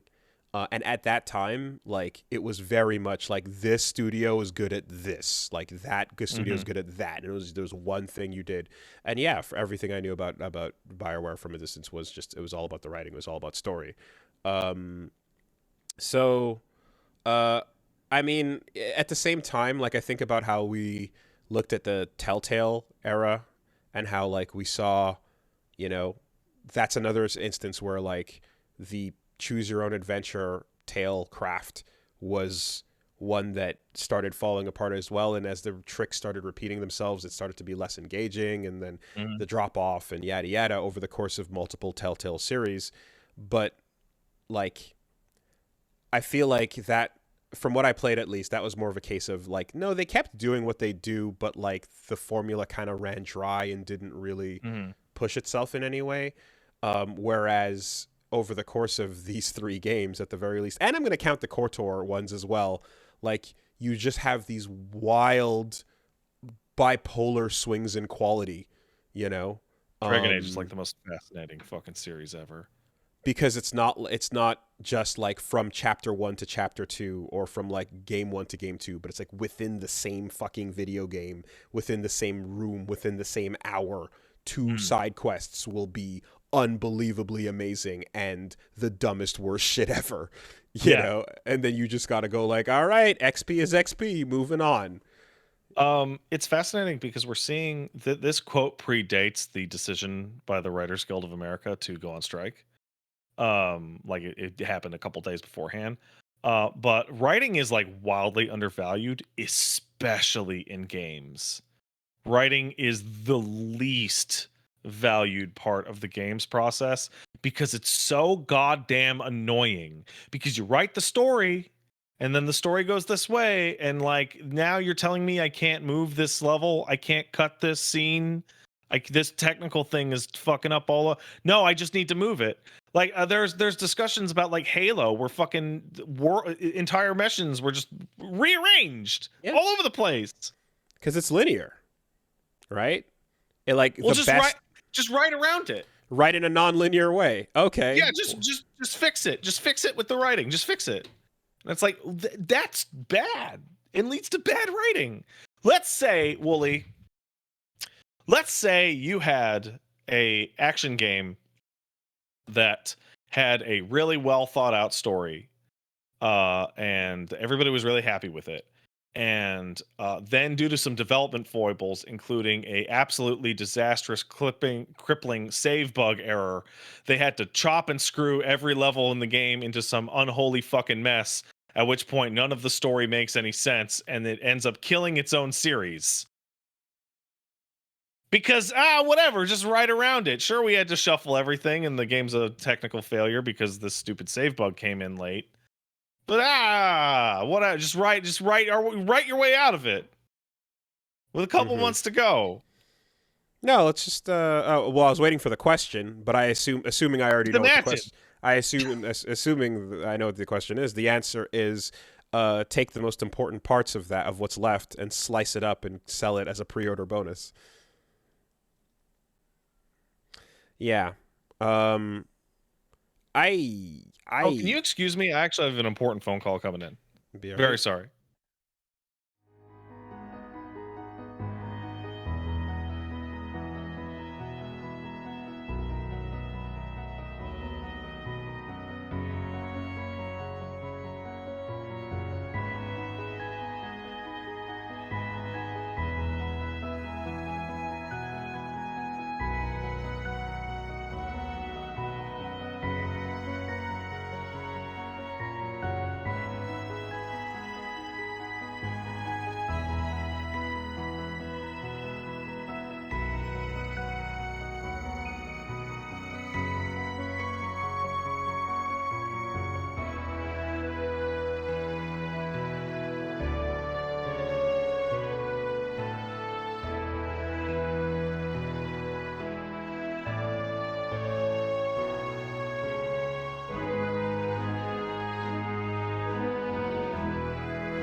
Anyways,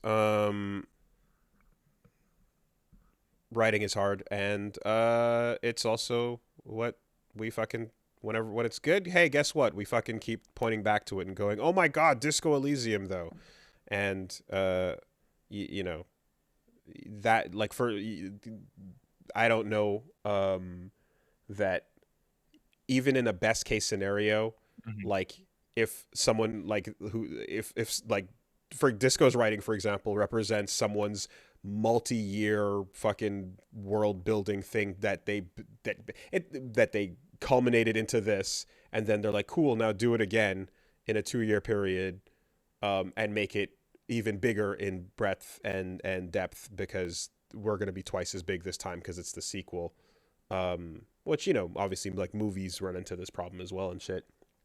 Under the best circumstances, a talented ass writer is not going to be able to do what they did, and replicate like those efforts in the same way for a sequel or for a long going trilogy or whatever the case is. Um, and now you make it even worse by uh, taking that 2 years I said and turning it into 14 months, I believe, in Yeah. some instances.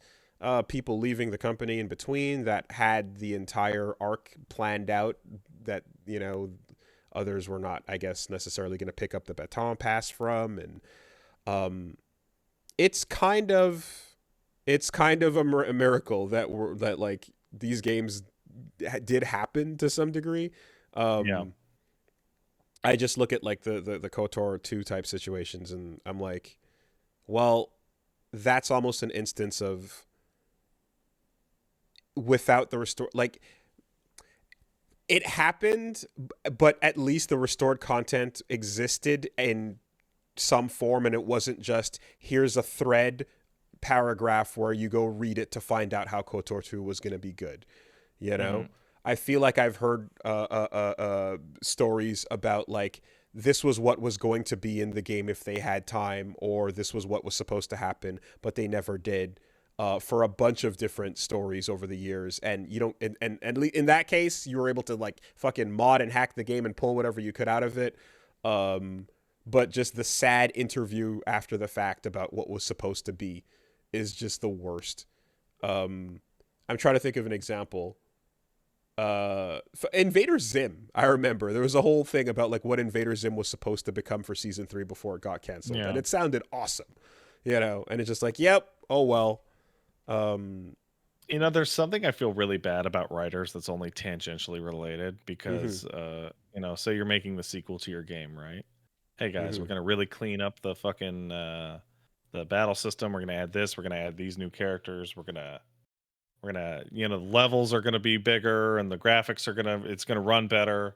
And then you look at the writer and you're like, so it's the sequel. So write better than last time. Write it betterer than you did last time. So it's better like the rest of the stuff in the game. Look, I got more detail on Ezio's coat. Write that much more better. mhm. um well, um or don't write details about Ezio's coat. Get really fucking sloshed at a company party and just go on a grope fest, and then uh, create an industry-wide fucking unsafe, dangerous environment, which then leads to $100 million payout settlement from well, that was just Ubisoft, but we're talking about Riot, who apparently are going to be paying out 1,548 women. Um, Hundreds of people are receiving 5 to 6 figures as a result of, uh, yeah, sexual misconduct and discrimination of like literally 1,548 women. It's it's So it's the legalese for creep shit. that like Don't when do it. I mean the amount of people on that list means that literally at some point it was, please take a number, fill out the form, just submit it. You probably won't hear back from us. You'll just get a check in the mail.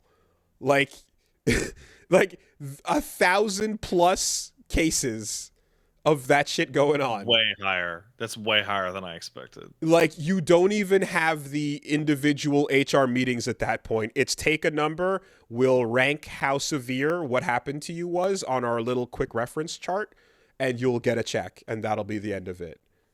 Fuck, man. Like they're triaging people into different rooms based on the diagram of the where did they touch you doll. Yeah.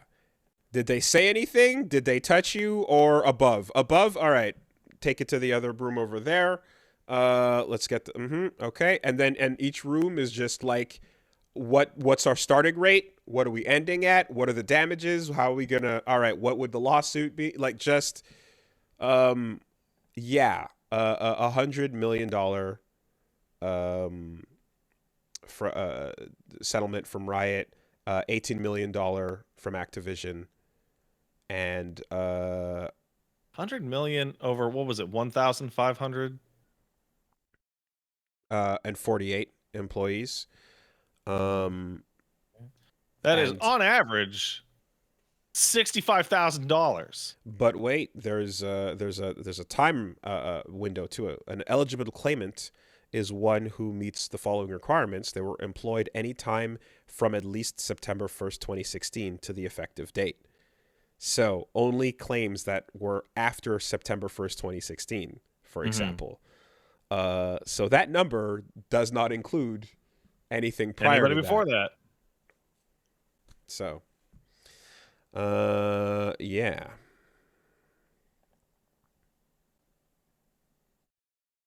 Let's see here. Quick maths.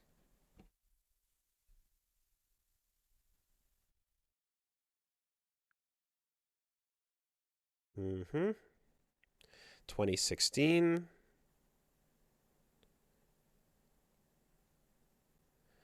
All right, so that is 2,555 days. No, wait, September. We can cut down a bunch of that. Okay, so that's close to, that is nearly one a day from 2016. Nearly, but not quite. It is about maybe 2-3 years short.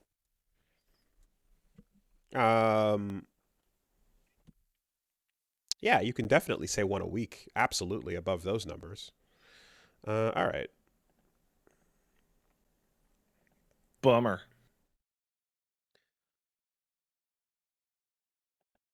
And then, yeah, I mean, I guess, well, story's ongoing, but that was the part that got announced.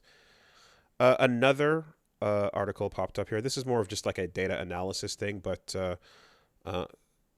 someone wrote up basically a look at how the new $70 price point might already be affecting sales, and suggests that the attachment rates are going to drop even further than they have. Yeah, no shit.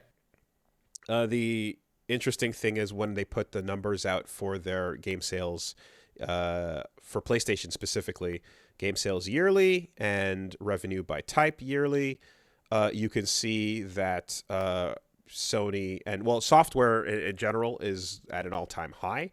PlayStation is seeing record numbers for their hardware sales and for their software sales in terms of actual income, but they're seeing a massive drop in unit sales, right? And so it kind of goes into detail, but essentially there's more money, but there's less individual games being sold because less people are buying them. And taking the start or the launch year spike, and then you kind of gradient downwards. If anything like that is going to happen here with the PlayStation 5 generation, and games continue to be this extra $10 on it, and people are adopting less, in the end, that little that the amount of the growth is not going to be sustainable because you need people to actually purchase fucking video games for your It's infinite growth to continue to infinite be growth. healthy. Come on. And it goes on into numbers and there's a whole lot to it. But essentially, like the increase in AAA games going up by that $10 is already showing some ramifications. At least according to analysis here. Yeah. Shout outs, fucking indies. Shout outs, like, you know. Darkest Dungeon 2 came out and it's like $40. Shout outs, wow. cheaper games that look worse, that have rested devs that we unironically I want shittier games that cost more and are made by tired devs. Oh yeah, no, fuck this. Redfall really puts a fucking pin on this whole conversation. It's a fucking first-party Microsoft game that comes out as a bloated, broken piece of shit for $10 more. I think a Star Wars game is a bigger deal. Just because I don't know. First party to me is like imagine if Tears of the Kingdom came out next week and was fucked.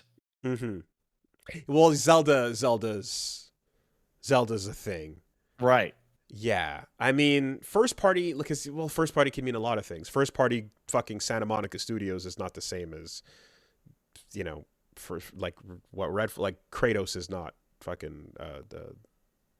That's kind of the point. Like, in any case,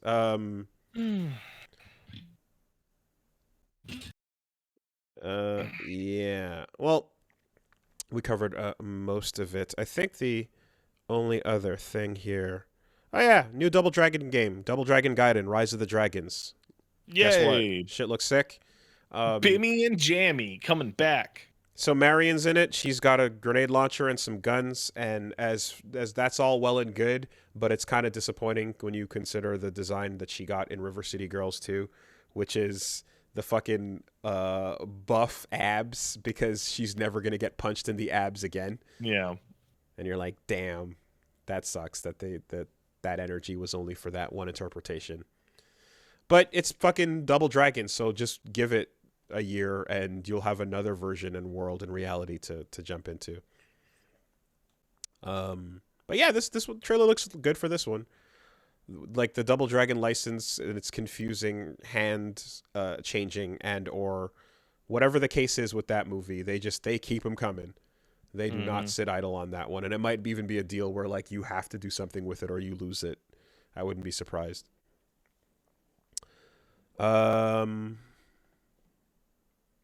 Alrighty. Fucking $70 games is fucking Star Wars and Redfall. What's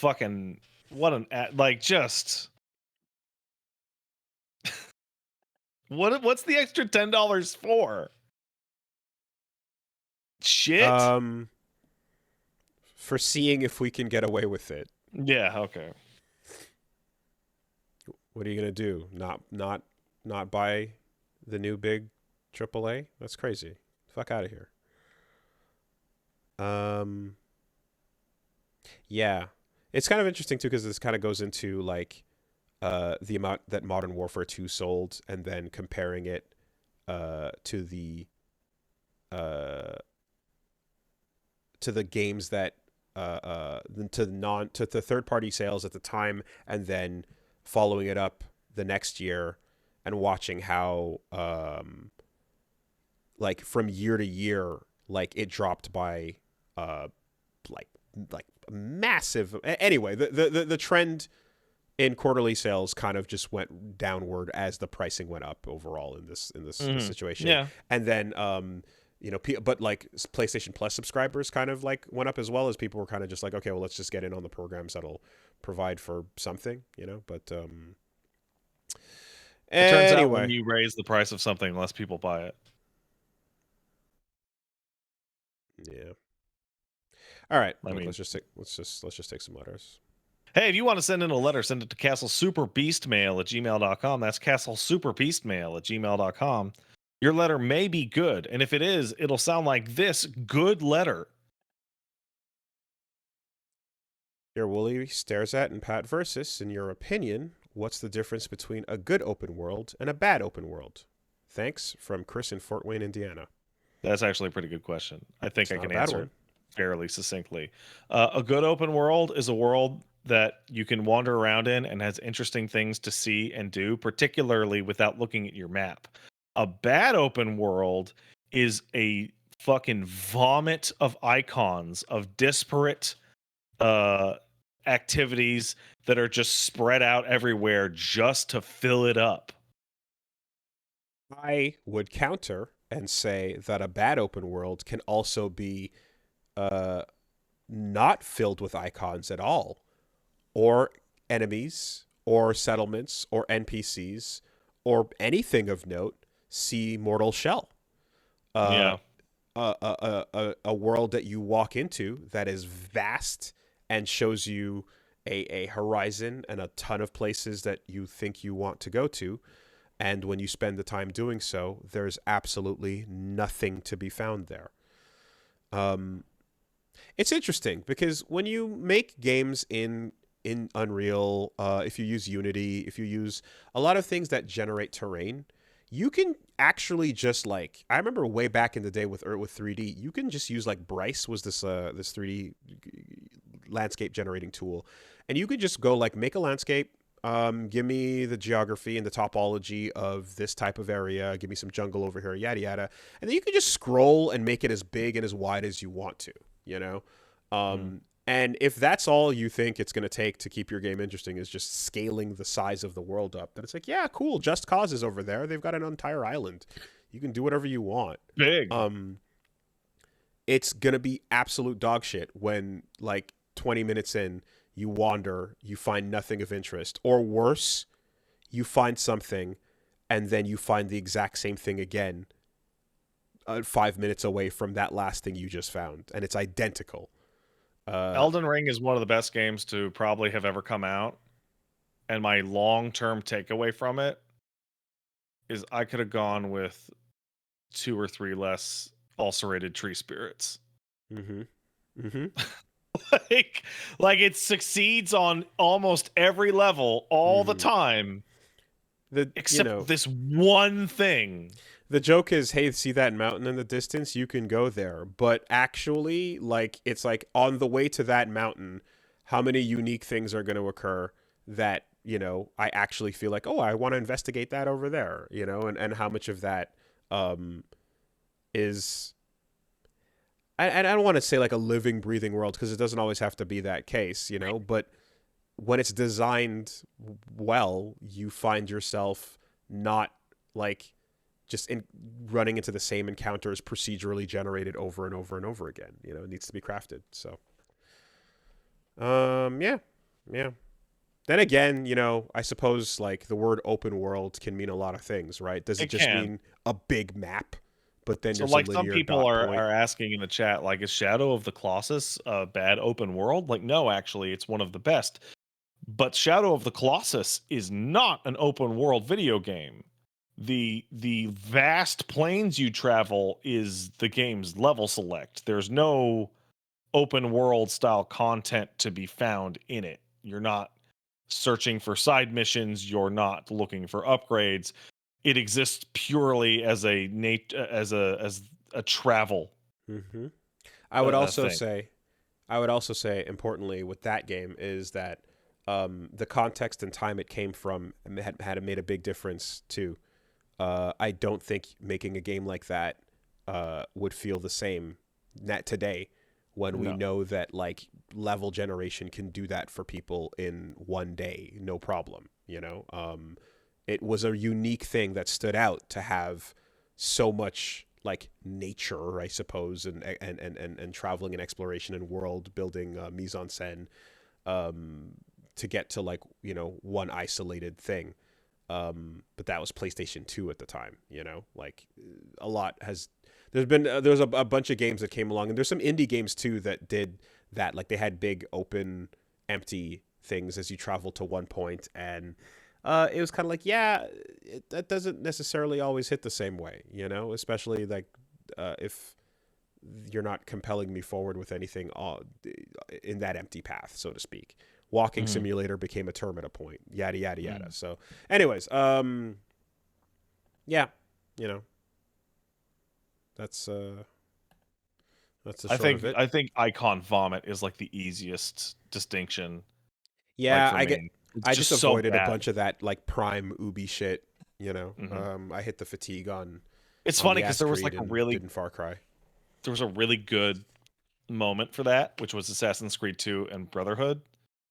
And then Black Flags and 3 is like, oh, this is becoming a problem. And then everything after that was like, oh, it's just icon vomit on the fucking Mm. thing. Like none of this shit has anything to do with anything in its fucking vicinity. It's just there to pad it out. Uh, all right. Garrett says, "Hey guys, Garrett from Alabama here. Pat mentioned how Minsk being added to the D&D board game that Wooly enjoyed made sense, as he's the one to add from the Baldur's Gate setting. That got my Yep. mind tumbling on times when a crossover reference or something else had a larger effect on new media that it's being placed in. For example, Magic the Gathering did a crossover with Baldur's Gate last year. Minsk and Boo were added from that set, so it's good that it's making waves in Magic's oldest formats. Hmm. They've been pretty well meta locked going for 30 years. Legacy Magic players have to know what Baldur's Gate is now, full stop, because they will encounter Minsk at some point. Yeah, Uh, Minsk isn't going away. I was in my local bookstore the other day and I saw him on a shelf on some D&D book that was only a couple of years old. Other example I thought of was the availability of a limited time only Dante armor in Monster Hunter World that ended up being super meta and a must have for a time to do in best in slot builds. I remember that. That was so stupid. It was limited time and it was Dante and it looked stupid, but whatever. It was super good. So, what are some fun or crossover references that ended up being a bigger deal than intended? A bigger deal than intended. When the guest content outshines the main content. I can That think. actually happened again in Monster Hunter with the FF14 collab where the Dragoon Uh, armor was like super meta. okay.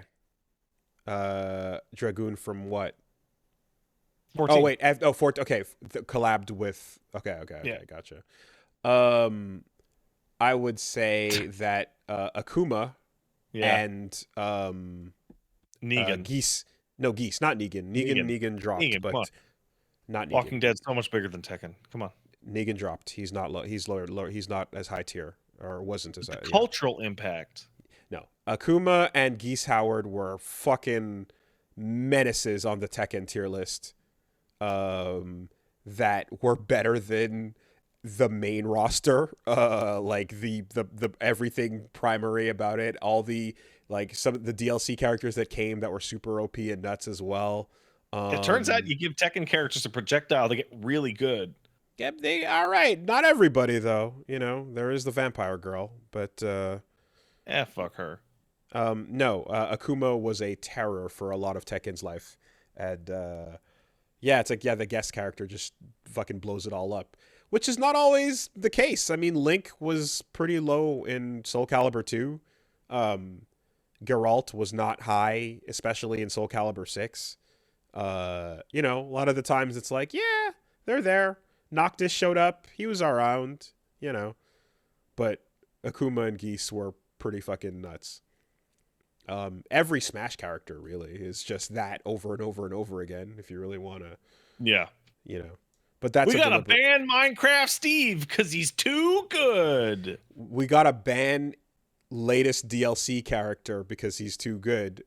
That's the point? They want you to buy the character, so buy it for the lore and also buy it to win. And then at some point we'll nerf it down. But in the meantime, it's a selling point.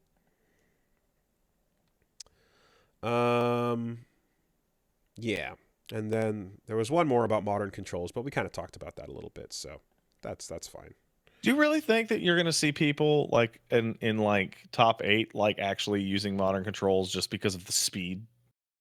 It's not just because of the speed. It's because I think there's a real discussion. I think it's not going to be likely because you're fighting against, 3 decades of habit, and you're Yeah. also missing out on tools. But Yeah. there's actual tech that can't be done, with classic controls that modern controls can do. Really? Yeah.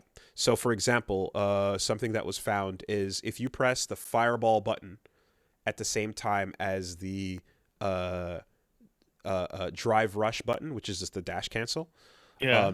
you will get the fireball, and then if the person is blocking it, the fireball will just get blocked normally. But if they jump over the fireball, and Yeah. it's specifically like option selected, specifically Oh, causes weird you, option select nonsense. Okay. yes, to dash forward, at which point you can then uppercut them for doing that. So you're using you're doing one thing with the fireball button and the dash button together. You're pressing both together, and only a fireball's coming out. Only a fireball's coming out. And the moment they decide to jump over the fireball, the game will make you, instead of doing the fireball, dash towards them, and then you can blow them up for it. Right? That's how you're gonna play rock and paper at the same time to their scissors. Um, But you can't optimize anything because, like, combo and damage wise, because you're missing buttons. You're missing buttons, but your damage nerf is not universal. So you take 80% of you scale everything you do in modern controls. If you do easy inputs, scales to 80%. But if you don't do the easy input shortcut button, you get 100% damage. So if I press the super button, I'm going to do a big Hadoken, Shinku Hadoken, and that'll be 80% damage. But if I do down to forward, and light, medium, or heavy, like the actual motion for the super, it's going to be a normal super. So I think it's I'm encouraging you to use the thing sometimes, and as you get more comfortable, try using the real input. I'm just sitting here and I'm thinking, like, modern controls, and is for a super, is it one button? Yep. So, like, I'm just thinking about, like, I mean, Zangief and Akuma, and just that's scary. I It can bust is. out a 720 pretty fucking fast. Yes. I can't bust out a 720 in one frame. No. Now, the best grappler players and will be able to do a standing 720 anyways. Yeah, of course. But the difference between the instantaneous one and the one that takes just a little bit of a startup will make a difference when you're talking about $1 million play, right? Similarly, at not $1 million play, at everyday casual ass level, the ability to do a Shoryuken for someone jumping in on you with one button versus having to stop and focus on doing the input is one of the most challenging things to overcome as a beginner. That's where modern is going to absolutely make a difference for sure. It's real. It's real. I don't know how far it can go, but there will be people there. Like, you can't nerf skill, right? No matter how easy the inputs are, there's no way that somebody that has higher skill using the tools that modern gives you is not going to find ways to make their play more optimized compared to somebody who's not doing those things. There's combos people are doing right now that there's Twitter tech for, where, like, in the middle of a Ryu combo, if you do a micro walk, which is just walking forward for a frame or two, like barely, you make just enough drive meter with that step to allow you to extend the combo into another EX, into a level 3 that you otherwise wouldn't. You get a whole bunch of extra damage, and you have to do what's called micro walking to do it, right? Doesn't matter what classic or modern that person's playing on, if they have those optimizations that they're playing with and you're not, they're gonna beat you, you know? So modern is a real thing. Kind of zany shit, and like how because there's a possibility somebody rolls up way high up using modern the whole way, right? Yep. And I think people are going to try it. I think we're going to see that. We're going to see people working on modern pocket characters for certain situations. If you specifically want to do like that thing I said about the fireballs, you know, I absolutely think some people are going to train to overcome certain matchups by getting the benefit of, like, I don't want to have to do the input here. I want to be able to just press one button and do it. And I think the optimal way, you're going to see people who are beginners getting into intermediate range.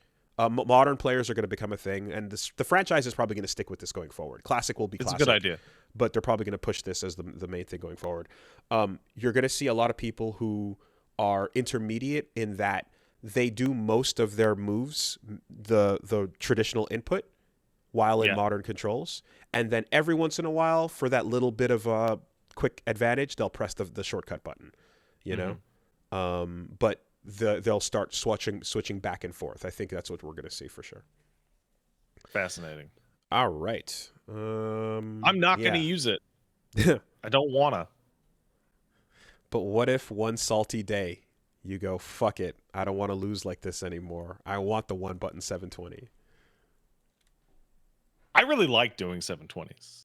What if you didn't have to? I find it really satisfying. Yeah. He's the only character that has to do it. The other grapplers don't have to do a full two spin on the stick. That's the distinction. It's the legacy. Saying you should have to churn butter. Yeah, it'll be fun to see, you know, how far you can get, right? And is 80% like too much, or is it not enough? I assume this is going to be tweaked over time. Like I foresee people discovering some fucking nonsense, like the option select you describe, but like more, and then Capcom will like roll it back and maybe decrease the damage reduction or something like that. Yeah, because right now it's balanced around the idea of the moves you do for the easy are going to be weaker, and you don't get all your buttons, which might help you if you need them in certain situations. But if people find more things that break modern open and do really unfair things that classic can't do, then we're going to probably see it get touched. Like you asked earlier, like, you know, is the damage reduction too much? And it's like my thought process goes, well, the Shoryuken that I performed too late to hit did 0. So 80% is better than that. True. Yep. At the same time, that question is there's that aspect to it, and then there's the other fold of it, which is to the person who wouldn't be playing if not for the modern controls. Well, that's a new player, right? So like I'm gonna try and get the wife into playing Street Fighter 6, and I will absolutely point her towards the modern controls to just see if the act of fighting a match is enjoyable. Start with dynamic, even if you want to. Have you seen dynamic mode? I haven't seen it. Dynamic mode is even easier than modern. Yeah. Dynamic mode is the button you press changes what it does depending on where you are on the screen. So there's a light, medium, heavy button, and like if you are full screen, it'll just do a fireball when you press it. But if you get mid screen, it might try to do like a jump, and if you're all the way up close, it'll do a throw. I really like the idea of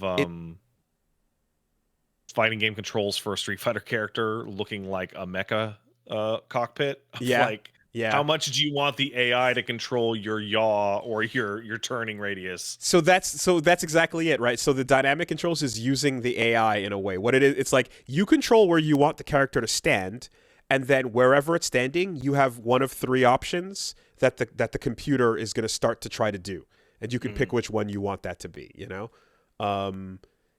You get used to blocking and then choosing how to do attacks out if you've never done this before, and it's only offline, so you know that's fine. But I think for anyone who's like, I legitimately can't even get my head around what's going on, that's another entryway for them if modern is still asking too much, you know.